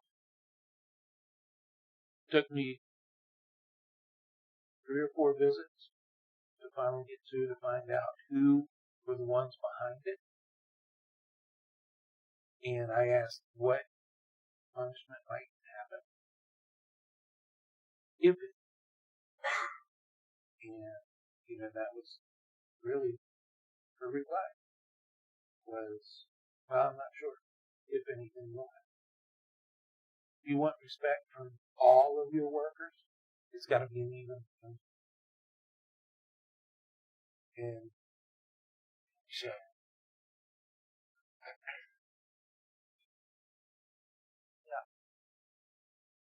Ms. Hinds. Yes, Chief Steele. So the special meeting, we know that Miss Sue and I, first off, let's be blunt. Miss Sue and I don't agree on everything. Okay? But you're correct. She stepped into a storm. When did we have this special meeting to discuss this? How long ago was that? 4 weeks ago? 4 weeks ago. I don't know where you're from or what departments you work in, but cultural change does not happen in 4 weeks. You cannot base something off of everything is going to be perfect in 4 weeks. You can't say, and I'm going to put it to you like your own attorney put it to you. If you've got employees coming to you, jumping the chain of command again, folks, I don't know anywhere in the world that that's allowed. I can promise you it's not allowed in his department. I can promise you it's not allowed in my department. If they jump the chain of command, I pity that person. Because that is not the way to run a department. And like I said, me and Miss Sue don't agree on a lot of things. But cultural change is not going to happen in 4 weeks. I don't know anything about any secret meetings or anything like that. Your own attorney lectured you on giving her the reins to the city. And lectured you on employees coming to you and jumping the chain of command. Yet here I am again tonight listening to it about employees coming to you and jumping the chain of command. What are we doing here, folks? What are we doing? I've been in this business. You talked about being in the city for 20 years. I've been in the city for 63. Only because you older. I am the longest serving city employee. Even though I got 3.5 years, I have been a part-time or volunteer in this city a long time, over 30 years. And I'm telling you, I've never seen cultural change happen in 4 weeks. You may not agree with everything she's doing, but on your own words, you've already seen some change. But to sit here and listen to you lecture her on something that she can't change in 4 weeks, that's crazy. I don't think the comments that have been made have to do with 4 weeks. I think the comments that are being made are things that they've seen since she has been here. And also the things that Ms. Meredith is talking about and Ms. Debra are things that they have had conversations with her about recently. Some have been changed, some have not. I think what some of council is seeing or is concerned about, well, me, is the fact that when we interviewed Miss Sue, I asked her, can you go from the relationship you had with Donald and Jonathan from when you were in Bronson to now being their supervisor and it not make a difference? I think what we're seeing is there's not a fairness in the way discipline is being handed out. You know, if you look at it, as she just said, Jonathan was demoted. Nothing happened to Donald. There have been complaints about Donald. It doesn't appear that anything is happening related to Donald. So it seems like there's a bias when it comes to Donald. And I apologize if Donald, I'm singling him out. I'm not picking at Donald, but this is what I'm seeing. This is what I'm hearing. You know. Yes, ma'am. Who are you hearing that from? Staff. Exactly. And that is just what you were just lectured about. So when I say, well, guess what? We shouldn't be lectured about anything. You're right. You should do it the way you're supposed to do it. Staff, when I'm talking about, is staff who is not underneath her. So I'm just saying. Can I piggyback off of what you just said? Yes, ma'am. I would also like to say that reading the report that we paid the money for, one of the other big pressing issues besides the Donald Barber situation was the involvement of city council, and I think that what we're having right now is an exact reason of why we need to work on that also, because the department head shouldn't be coming to the council complaining about Sue, complaining about this person. If somebody has an issue, they need to follow the chain of command and follow up on that issue with the appropriate parties and not call Debra, not call Mike, not call you, not call Meredith, and not just, oh, I'm whining because Sue did this or Sue did that. Like, that's another one of the big issues that was in the report, was that the city council is too involved in City Hall. And that's exactly what we're seeing right here. So exactly what we're seeing right here is us deciding whether or not we want to keep her as our city manager based on things that we have seen from her work ethics. This is her job. And this is what the council is supposed to be doing here at this moment. We're not talking about what she's actually doing, you know, with each individual department head. We are talking about things that we have seen to decide whether or not we want to keep her on as a city manager or not keep her on as a city manager. Good, bad, or indifferent. You know, everything is not rosy. Everything that she does, we may not think is right. There are some things that she does that we think is right. But at this moment, we need to make a decision. And that's what this conversation is about. It's not throwing her into the fire or trying to crucify her, but have a civil discussion about the things that you like and don't like, and whether or not you think that she is a good fit for this city. Period. That's all I think it is. Yes, ma'am. I feel like, I mean, I had two questions for Sue. My questions were not criticism. They were questions, and I feel like Sue should have the opportunity to answer questions from us so that we can get a good idea. They were genuine questions. They were not hypothetical questions. So I personally would like Sue to answer my two questions, and if you guys have questions as well, that's fine. But I would like for her to comment on everything that's been said, how she feels, where she's at, and answer any questions. That's important as well. Do you want Jovi to talk before I talk? No, ma'am. Okay. We want you to talk. Okay. All right. Thank you. No problem. Okay. So I took some notes, so I just wanted to go back and address sort of all the comments. So I think Kiersten talked about the 6-month probationary period. Again, that's in the employee handbook. So that's when I spoke with Jonathan yesterday about that. That came directly from the handbook about everybody has a 6-month probationary period when they start a new position, regardless if it's new to the city or you're getting demoted or what the situation is. The employees from Bronson, I agree. I did bring some employees over from Bronson. They were I mean, I will stand by this and say they were my best employees. I definitely did not bring over bad employees from Bronson, and that's pretty normal for city managers to bring people over from their previous positions, especially the people who are their best employees. I mean, I don't know how everybody feels about Vicki, but I think Vicki does an exceptional job. She's been here for, I think, 6 months now, and she's one of the best employees I've ever had. So again, I will personally vouch for her. So I stand behind those, those hires. The 4 10-hour shifts, again, most of these positions, the only one that I have approved since I've been here was for Jenna to work the 410, or for the administrative assistants to work the 410. All the other people who are working 410s, that started long before me. And again, I don't know how that happened or what the situation was.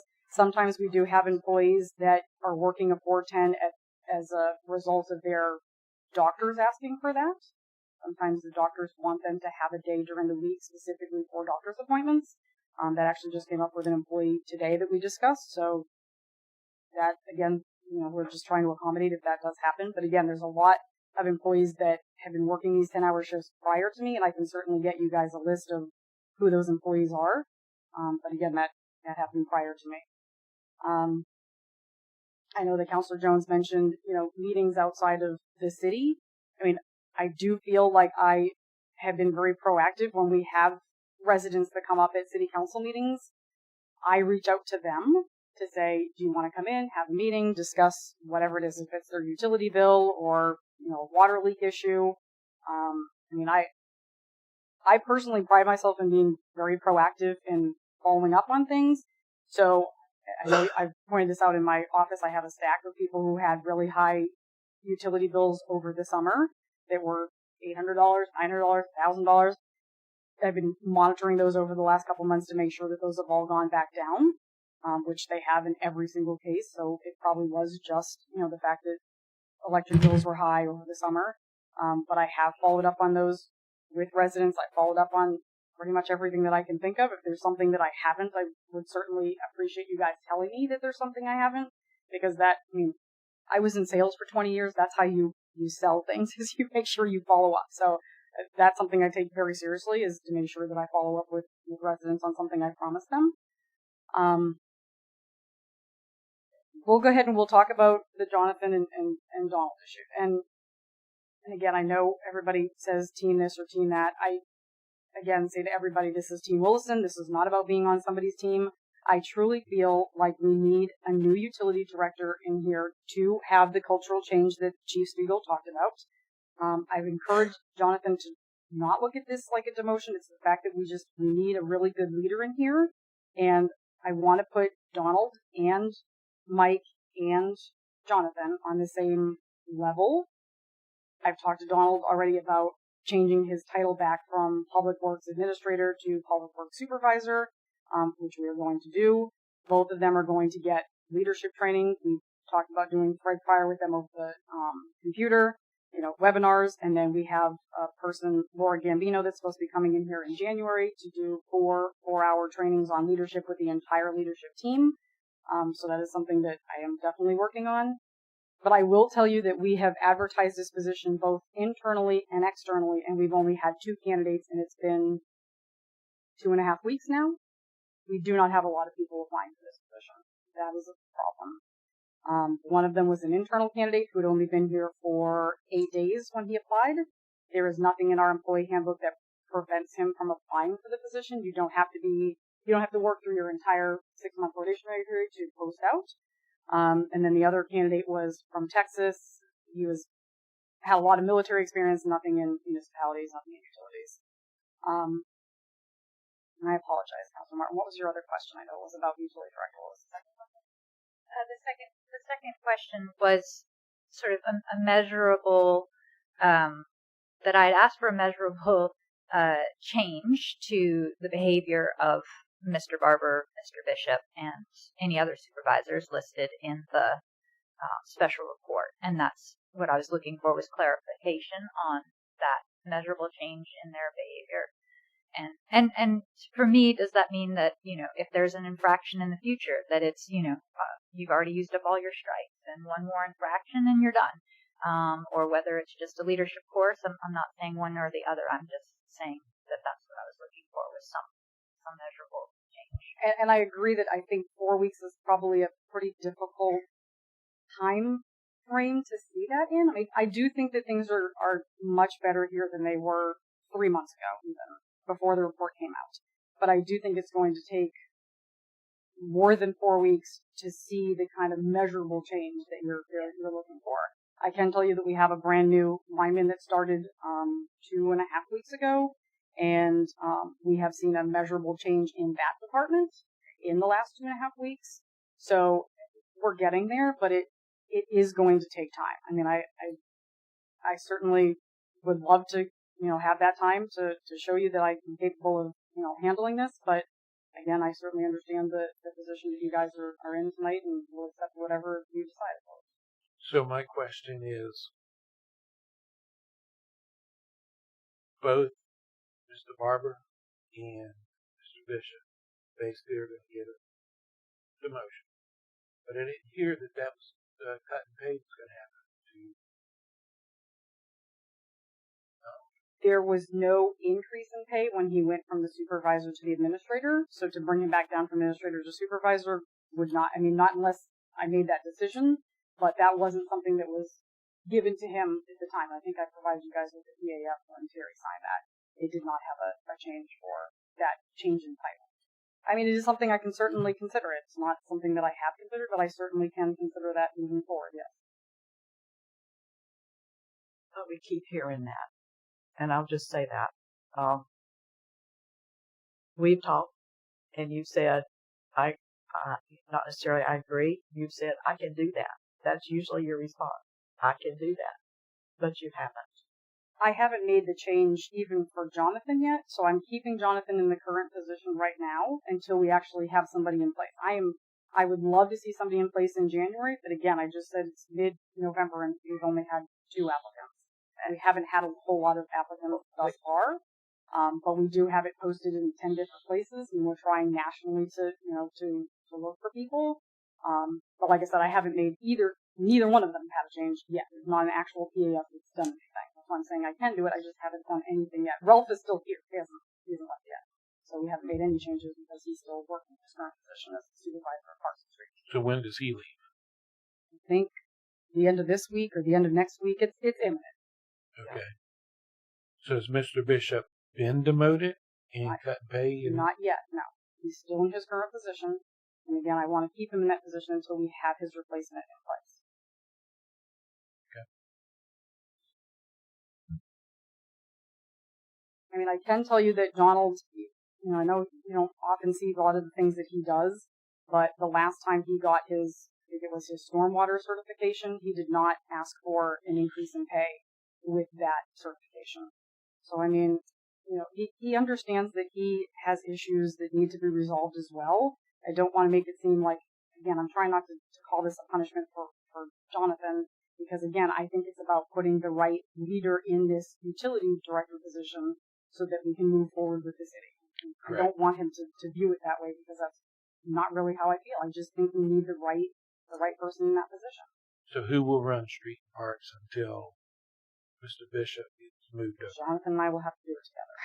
I mean, that's what he's done in the past when, I can't remember what the person who was here before Ralph, Derek, left. Yeah. I guess the other issue I have is Mr. Bishop's been a long-term employee. And then they sit there and tell him, well, I'm going to put a probation on you, and if you do something wrong, I can get rid of you. That's in the handbook. So, it is. Right. But That's treating everybody fair across the board. Right. But it's also 20 years. I appreciate that may not come across in the best way, but at the end of the day, if our city manager is saying, oh, you've been here for a long time, so the rules don't apply to you, that's not okay. We have to treat everybody fair across the board. You can't say, well, this person needs a special exception, but that person doesn't. Yeah.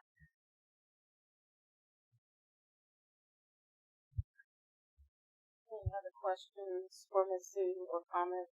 I have some comments. From the So I just want to say that one of the things, we've sort of looked at other than Alexa, have looked at the things that have not gone necessarily as quickly as I think any of us would like them. And yes, we probably have unrealistic expectations, and it's wishful thinking, and I get that.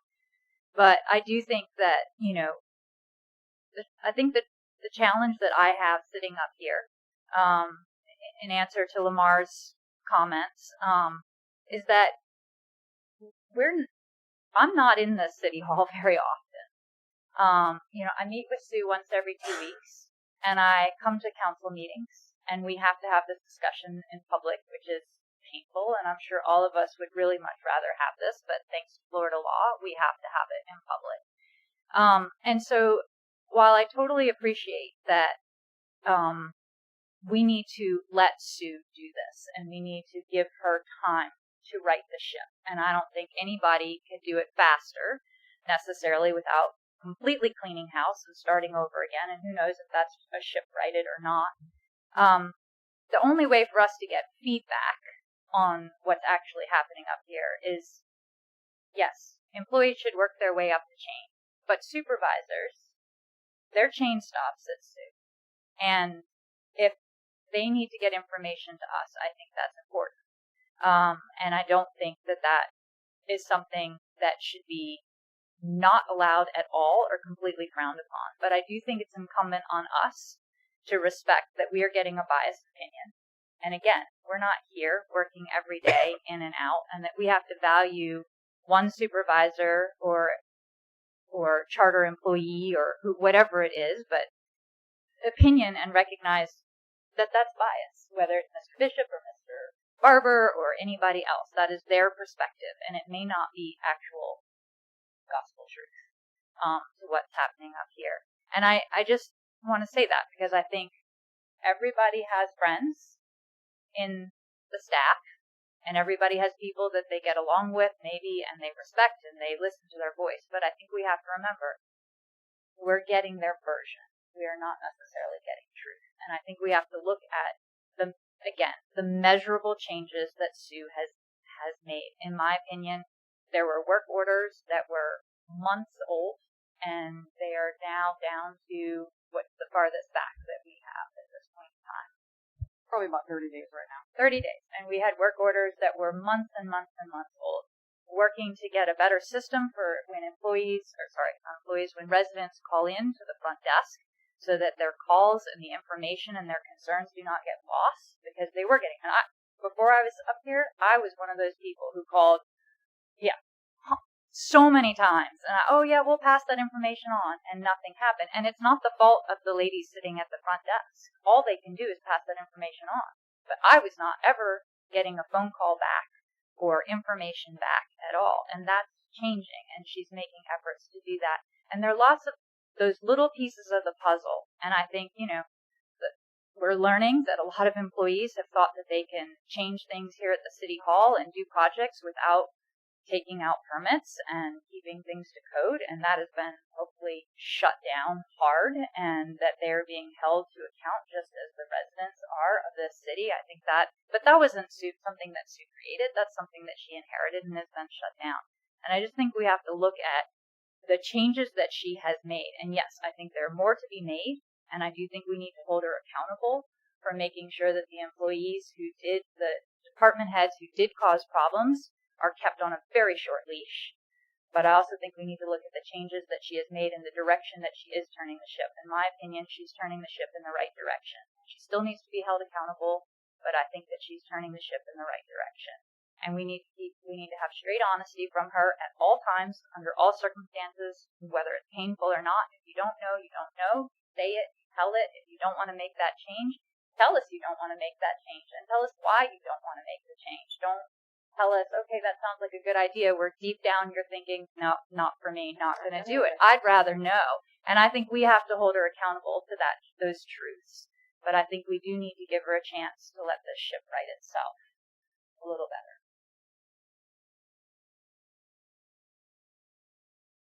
Chief roll.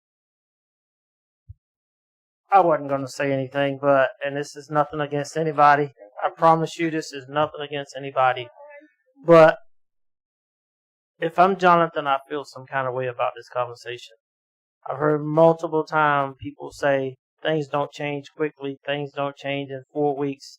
We've only had this investigation for this long. Well, how long have we gave Jonathan to make adjustments? Have we afforded him that opportunity since this has all came out to say, here's what happened, here's what's been done, here's what's being not done. You've got 6 months to correct this before we just demote him and take $10 from him. And I'm not saying that against Sue or her decision or anything like that, but I think for Jonathan's sake, if we're going to scream nothing changes in 4 months and nothing happens right away, then how much time have we given him to make adjustments? That's my question. I mean, did we have to make this demotion right away? I mean, did we have to do that? Did we tell him? Did we give him a step program and say, hey, in 6 months I need to see this, and this? If not, then yeah, you're going to be demoted. I mean, fair is fair, right is right, and everybody's an employee here. We're all valued. We've all got investment into this city, and I just think that, in my opinion, that's something that may need to be considered. I don't know if she's done that or not, but it's something I'm throwing out there. And this is nothing against anybody or nothing against any process. It's something to think about. Thank you for that. Anyone else on the council? Any other stuff?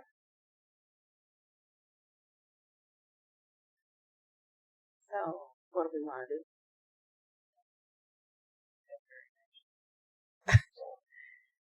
Okay, Joe. I'm Joby Penny. I live 43 Northwest 4th Street. So about a month and a half ago, it's actually been a repercussion thing, not between her, but between other city managers.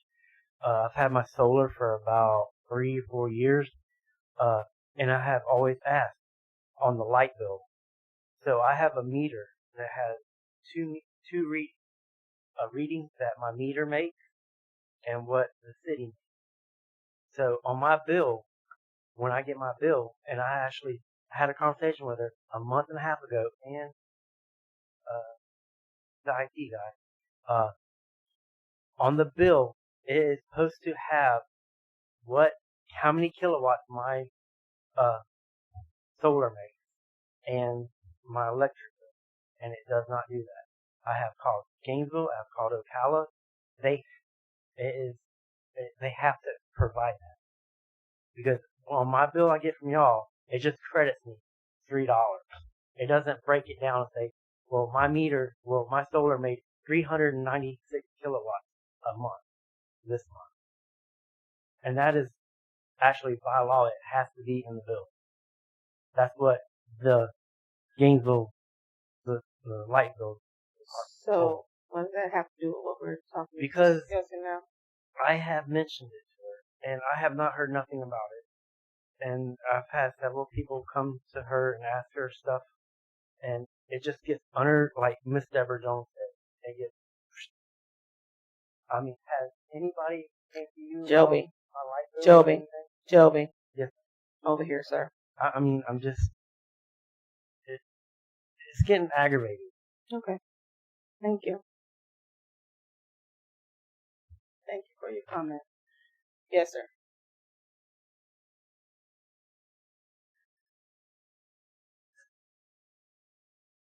Robert Langan again, 500 Northwest 5th Avenue. Couple of things. One, I heard a comment about Sue bringing people that work with her. If you don't do that, you're a boat with no damn bottom in it. I've worked construction, Please, with the language. Industrial construction for 30, 40 years. There were always teams that somebody got on and everybody went.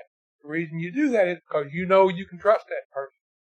I've been on jobs as high as $11 billion, and it was the same 4 or 5 core quality control people throughout the job. $700 million, same almost 10 years, the same group of us traveled on projects together. And these aren't small projects. It happens. The good, the bad, the ugly is if you bring them people.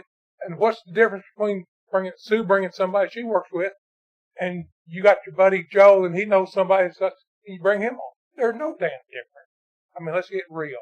It's all politics, and pardon my French. Thank you. Second thing is, talking about, and I've had some interface with Sue, I had some interface with Terry. I've not had pride problems.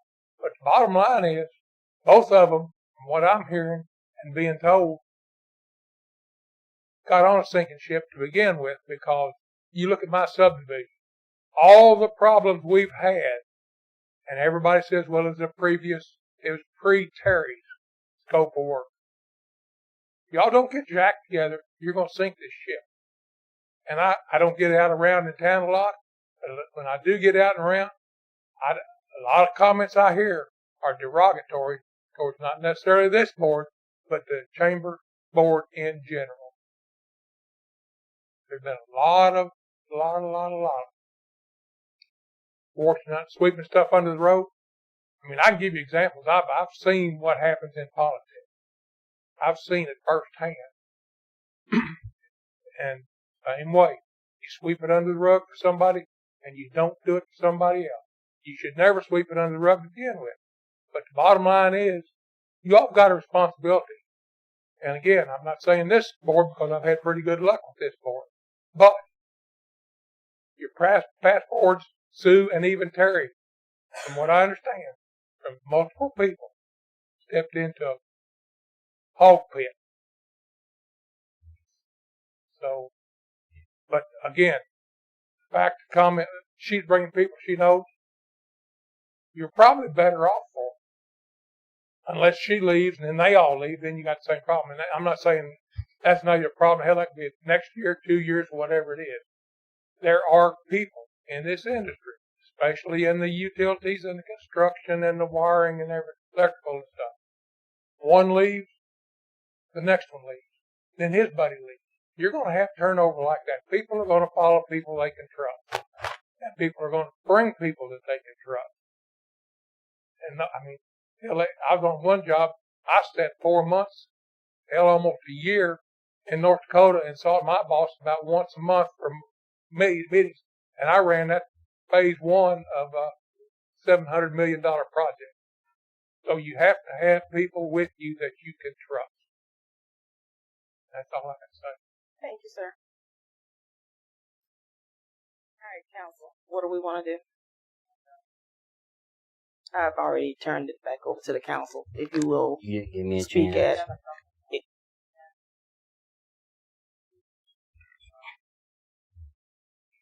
Yes, it's my name's Timothy Ecker, 225.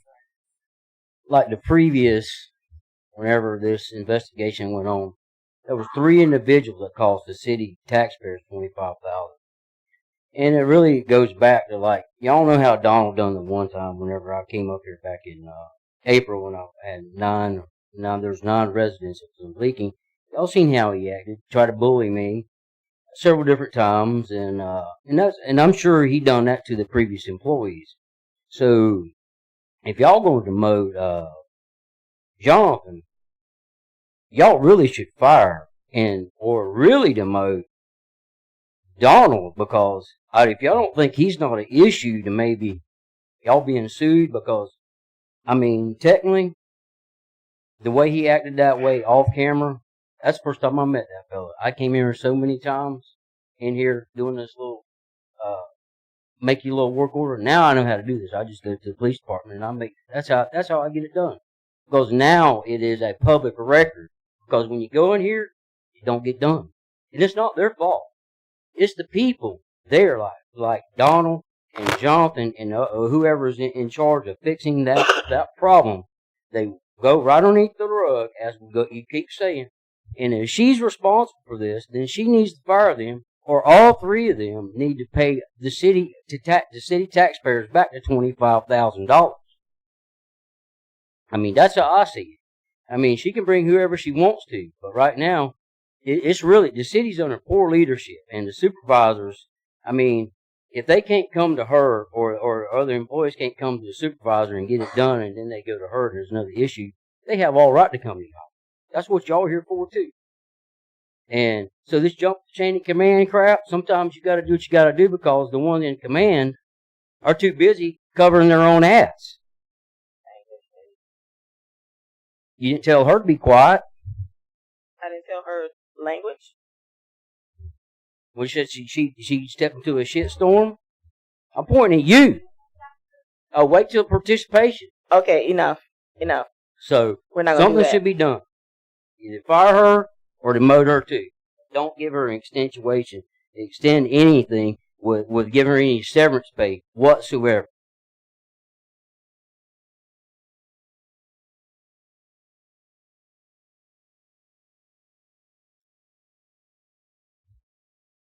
Might as well end it.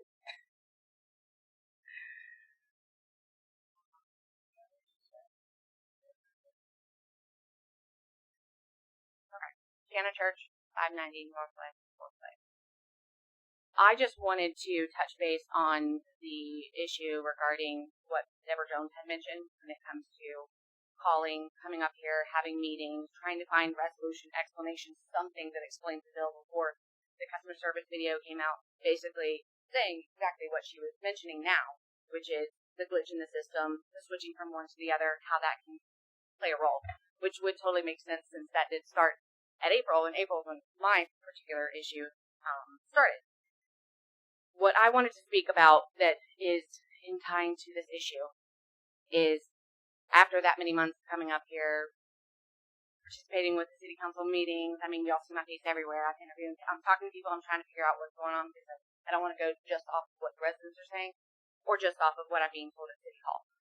I am one of many, and I know that's hard to accept because they're terrified to come up here or they just don't have hope to come up here because they've made the call. They've come up here. They've had the meeting. I participated in creating the form for the residents so I can tell the residents, hey, we're doing something, even if it's the resident and the city working together trying to bridge that gap. But in my particular issue, which is one of the reasons why I just didn't bother bringing it up anymore, because now I just have the burden of working extra jobs, actually having residents coming to my aid because they see that I'm coming up here and nothing's being done. Meeting with me is one thing, saying, yes, I'll get to it, or we're going to look, see what's going on. That's one thing. But what I actually received was an email, October 24th, saying, there's nothing we can do. But every month since then, yes, my bill went from about $900 down to $600, $700, maybe $500, but my normal bill is never more than $300. And now my landlords have gotten into it. They've come up, they've called, they live hours away. And they're just being told, oh, we have a glitch in the system, we're fixing it. Everyone's bills are being fixed. But they're getting a copy of every bill that I have because when my lease is up in December, and I may not be able to stay because I can't afford the utility bill because every month it's Russian roulette. I have no idea what it's going to be. I know what it normally should be, and I know we're having plumbers come out. I know we're having all kinds of stuff going on. We're doing our part. Residents are doing their part. They've provided me with cleaning jobs, things you can't even think of, just so I can pay the bill. I've lost a car over it. Thank goodness I got it back. I don't know where I stand, and I'm just one resident. Follow-up should be more than an email that just says, follow-up, we can't do anything.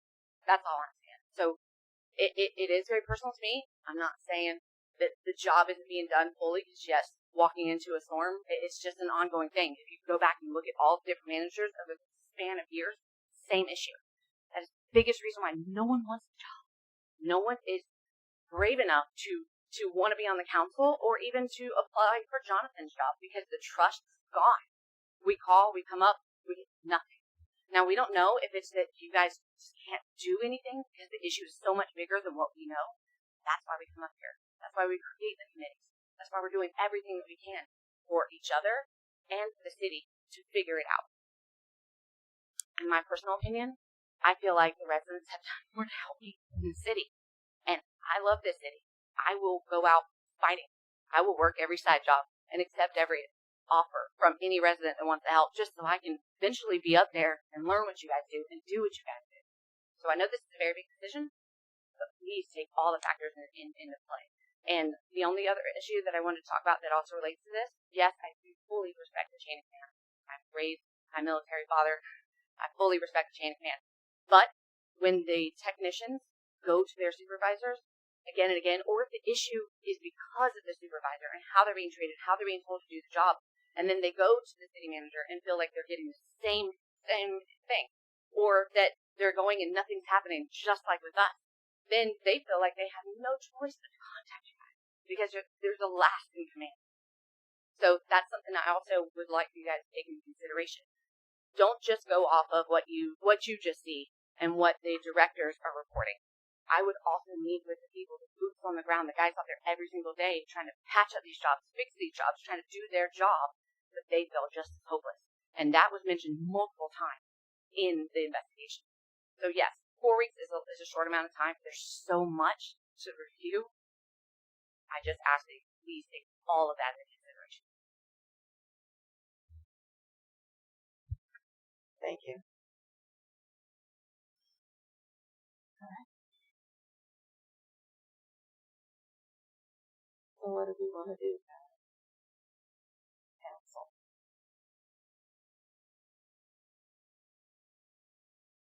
My understanding is at this point we vote on whether or not the probationary period finishes. That's the resolution, or that's the agenda item. Am I understanding that? If I can clarify, the probationary period ends under the contract on the 24th. If you do nothing, then she continues and carries on, and she works as your city manager. Your other option is to terminate her contract. I suppose your other option is to see if she'll renegotiate the contract for an even longer probationary period. But that would be a contract amendment that would require both parties to consent to it, and I'm not sure what time period you would be looking for. That's technically an option for you. So do nothing just means she carries on as your city manager. So those are your choices. You don't have to take any action on this item at all if you don't choose.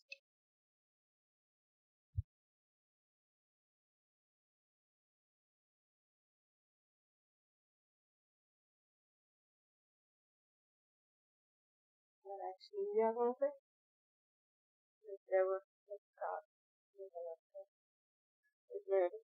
I'll jump right in that I've already said that I think that we should continue with Sue as our city manager and give her the opportunity to do this. But I do think that, we have to circle back to the concerns that were raised by the people here, staff, residents, ourselves, and, keep her accountable in that. And I think I think she is accountable. I'm just saying that we need to follow up, we have to do our due diligence, and we have to follow up and make sure that things aren't falling through the cracks.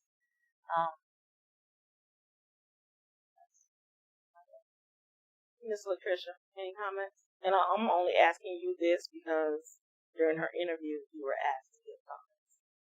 So do you have any comments or thoughts?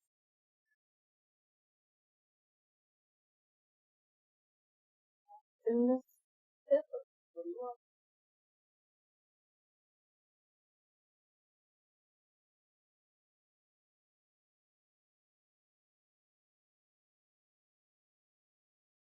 This is what I'm gonna say. I'm just gonna say, whichever way you feel, just say it and do it. Because once you make a decision or don't make a decision, there's no point of talking about it anymore. It needs to be dead. So if you're willing to put aside everything that you feel, whatever it is you think, then let's do nothing. But if you can't and you really feel like Miss Beaudet, does not need to be our city manager, then you need to speak as well. Otherwise, it's not fair to her or anybody else, including yourselves, to not vote to terminate her and then continue to talk about things that you're not. But just make sure that the things that you're looking at related to terminating her, if that's what you're thinking about, really warrants terminating. Miss Wright, you're not going to think. I asked you if you had something to say. You said no. Now her light's on. Go ahead. Piggyback off Meredith. Sue has done a big improvement since you all has extended her probation.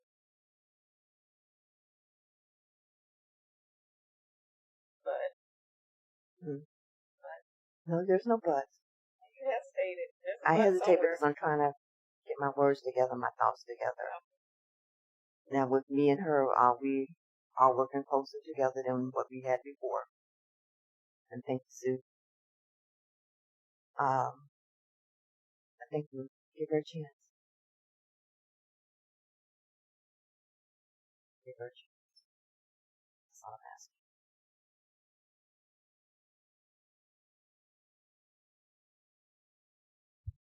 That was another vote. Sir. All right, Miss Debra, Mr. Cox. Where we at? What would you like to do?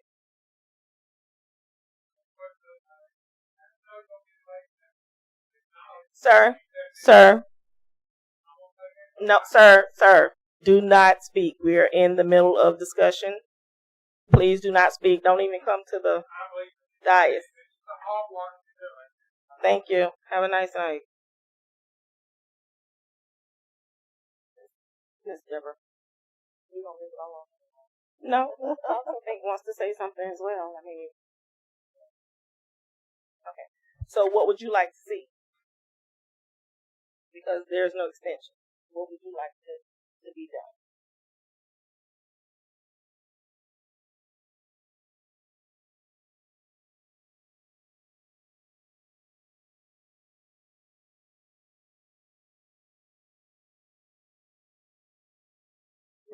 I'm just going to say that it's been said it's been 4 weeks, but it hasn't. Because the extension was 3 months. And the extension was after the investigation. And she started in February. So I don't know where you got 4 weeks. 4 weeks since the meeting when the report come out. You give her direction. Well, I think it was longer than that. Because the extension was No, for 90 days. No, ma'am, it was in the middle of October. We're now in the middle of November. 4 weeks. Well, we certainly discussed it. We may have voted on it 4 weeks ago. But we did the 90-day extension because now the 90 days is up. And she's been here since February. It's almost February again. It's not. It's like 3 months. It's been 3 quarters of a year. So what would you like to see done? You're looking at me like I'm crazy. It doesn't even matter. What would you like to see done?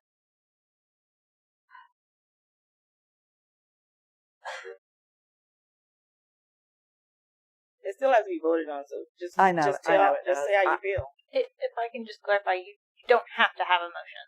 If you have no motion, you just move on from this agenda item. Yeah, well. Yeah, I think we just need to know what they want to do. That's all. We're just taking it better. Yeah. I haven't heard you say anything. I honestly haven't.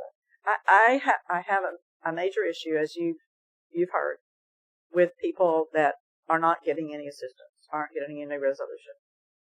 With employees who are not being treated equally. With employees who don't know who they report to. With job descriptions for public works directors that are being posted before the employees even know that there's going to be a new one. That's just not the way I would have done things. And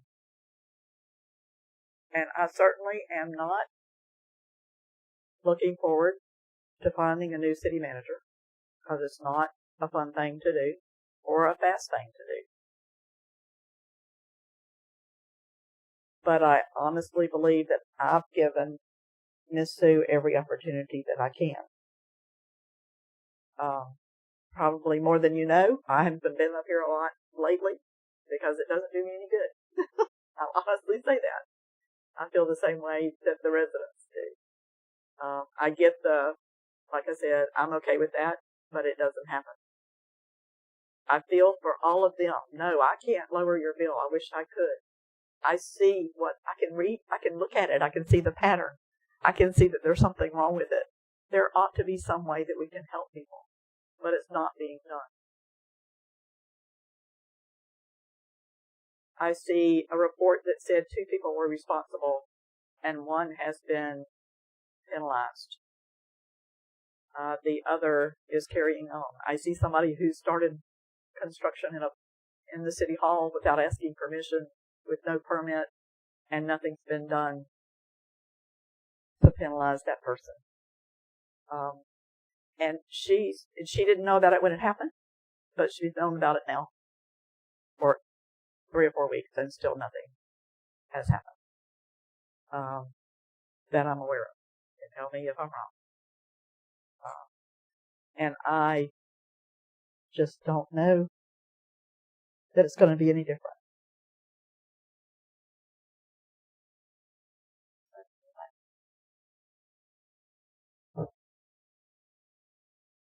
As I said before, I think we need to take a vote of confidence or no confidence, one way or the other. And if we have no confidence in her at this point, I believe we need to terminate her contract.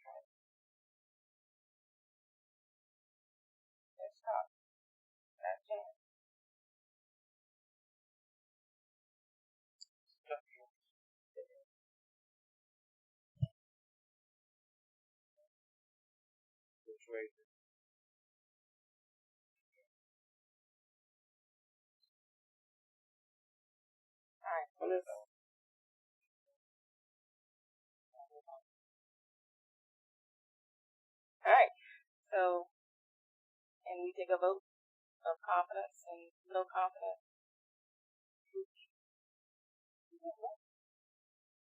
All those who have confidence in Ms. Sue, give her the opportunity to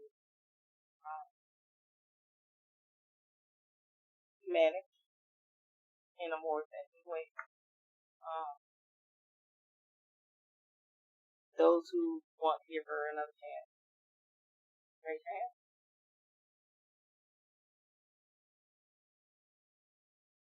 Those who do not want to give her another chance, raise your hand.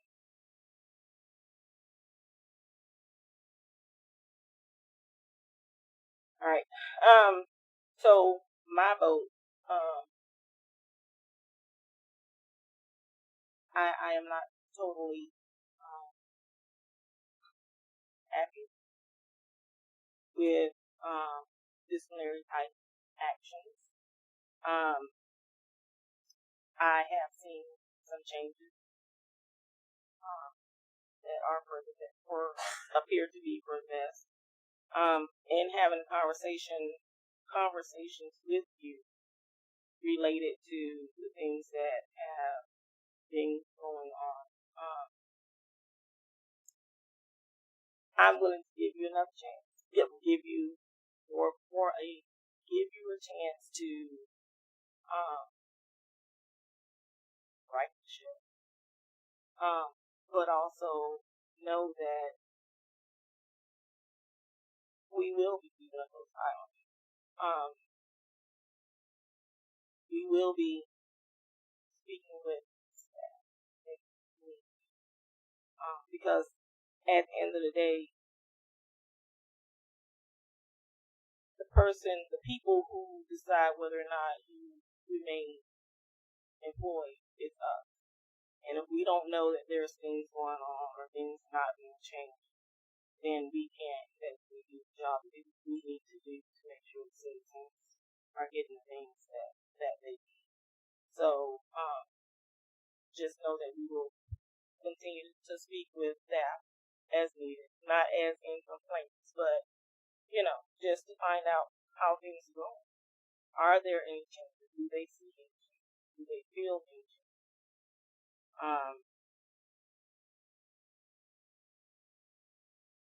Before today, I probably would have said terminate. But just to see some of the things that have happened. Because, and I will be honest and say initially, I was not for ours. Okay. So simply because of my concerns with whether or not you would be able to step. So now you need to show me whether or not you'll be. Because now you know that that's my concern, and it still remains my concern. It's a concern enough at this point to agree to termination. But one day, just fine. That's all I have to say. So I guess we have 3 who trust. So now you just work on rebuilding that trust that they had for you because they backed you.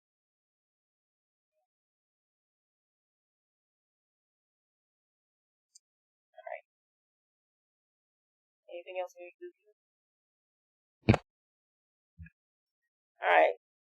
Number 6, public participation. This is your second opportunity to speak on anything that we have not discussed on the agenda. You have 5 minutes. Please state your name and. Yes, Councilmember. I just want to tell y'all, the ones that had the courage to say, fire her. You know what I mean? That takes a lot of guts, especially up here. And, that's part of it, you know. But, we come up here as citizens and I don't know if y'all want to call it complain or whatever, but whenever we're paying the bills, when we come up here, there's no really resolution and stuff like that. It's really, it gets where you just want to just move out of this town. And people are moving out of this town. I'll tell you something else that's aggravating too. This one here comes late. Or don't come. It does not properly represent the taxpayer. Mr. Eckert. She has a name, and if you're going to address her in that way, please call her by her name, but that is not necessary or called for. Thank you. Anyone else from the public needs to speak? Yes, ma'am.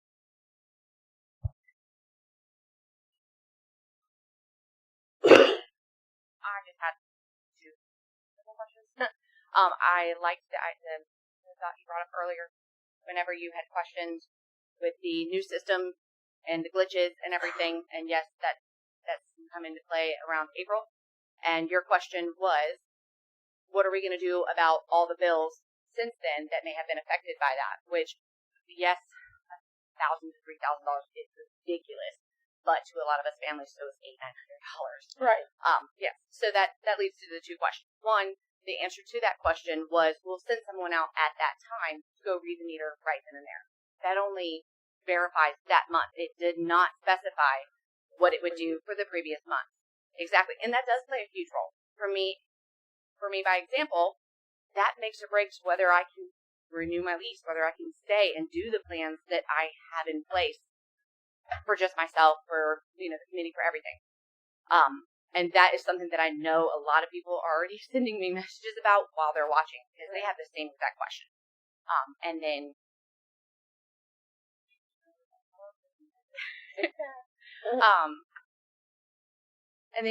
that's the other question, is if we do have a check and balance system in place that looks at these bills and says, oh, $3,000, that's crazy, maybe we need to look at that.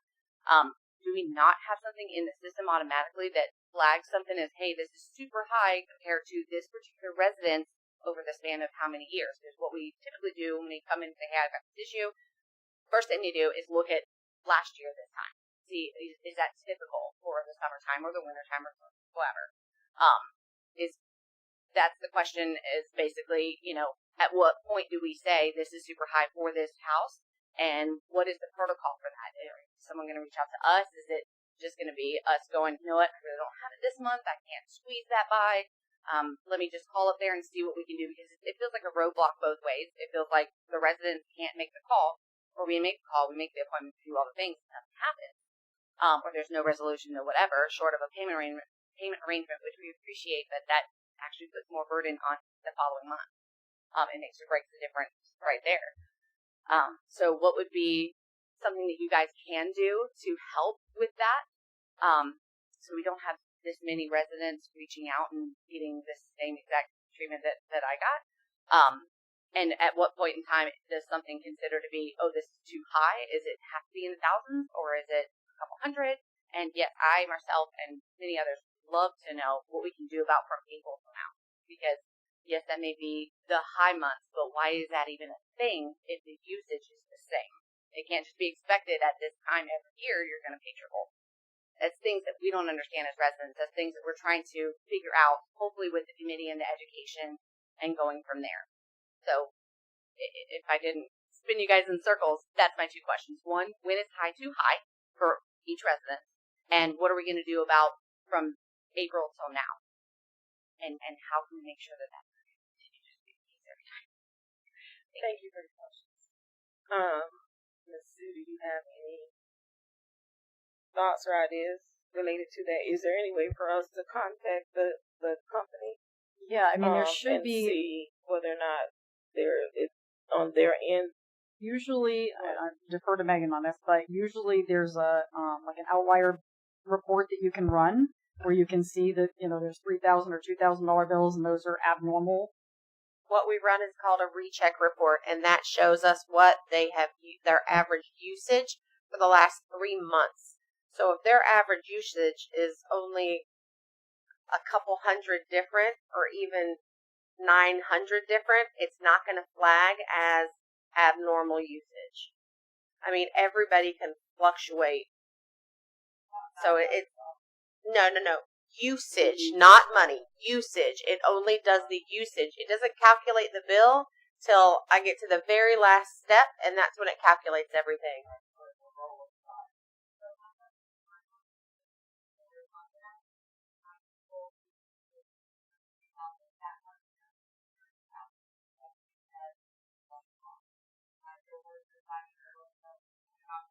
I actually just printed all your bills in the back, and I was going to take them and review all of them and see what I could find. But I just took over this position, so I don't mind taking a look at it again. I know Miss Sue's already taken a look, but learning some of the things I've learned on this side of it, I'll be happy to take a look at it again for you. Absolutely. So maybe if you guys will get with the company and see if there's something that you can do on their end that would flag a certain amount other than that use bill, if you can specify a certain amount possible.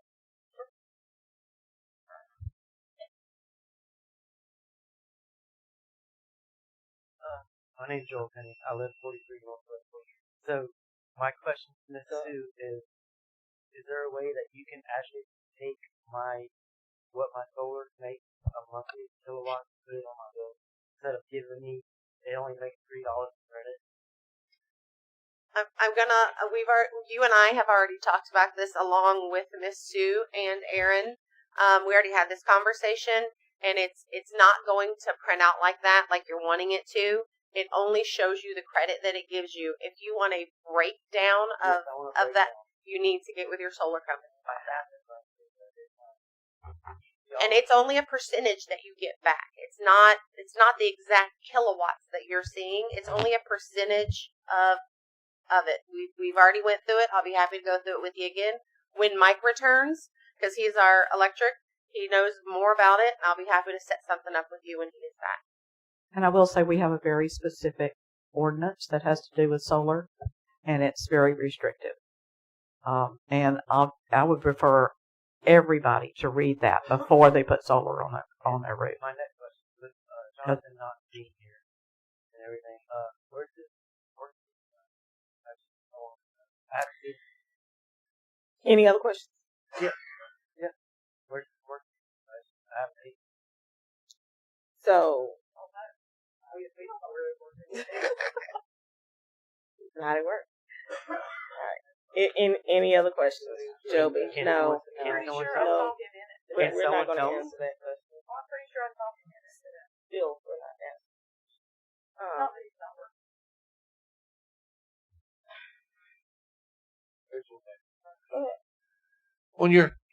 On your solar system that you got batteries?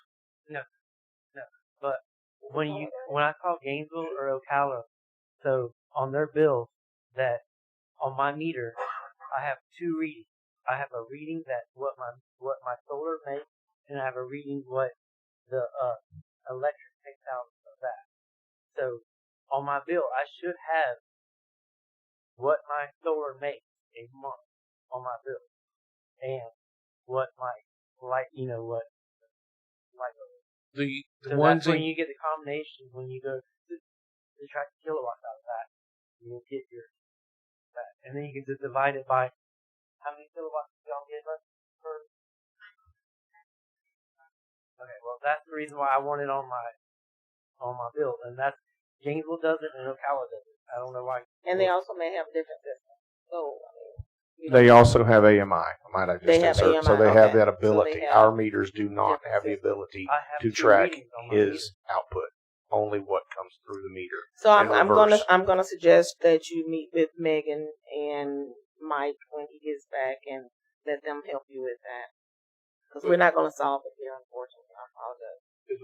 What I was going to say to you was that one of my franchisees had a contractor who was building, and I was going and checking on their stores while it was under construction. They kept talking about these net zero homes.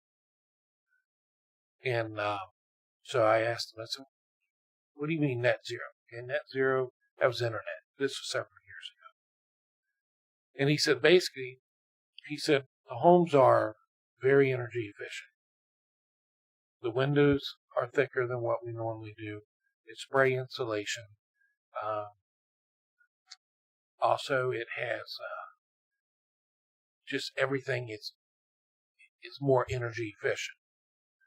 He said, and what happens is during the day, solar, it brings all that down into the batteries and it saves it. And then at nighttime, it uses what it saved during the day to go up. So what you bring in during the day is what you want to use at night. That's net zero. If you don't have batteries, I don't know how.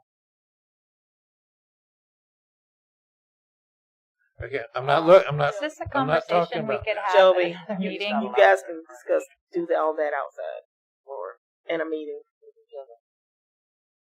Anything else for Mrs. King? I know you pulled in Anything else? No. Okay. All right. There's nothing else. We will move on to announcements. Any announcements from staff? No. Miss Sue? Miss Kiersten? Their time is up. Miss Wright? Listen, I totally agree. Miss Wright, do you have anything? Okay. Miss Meredith? No.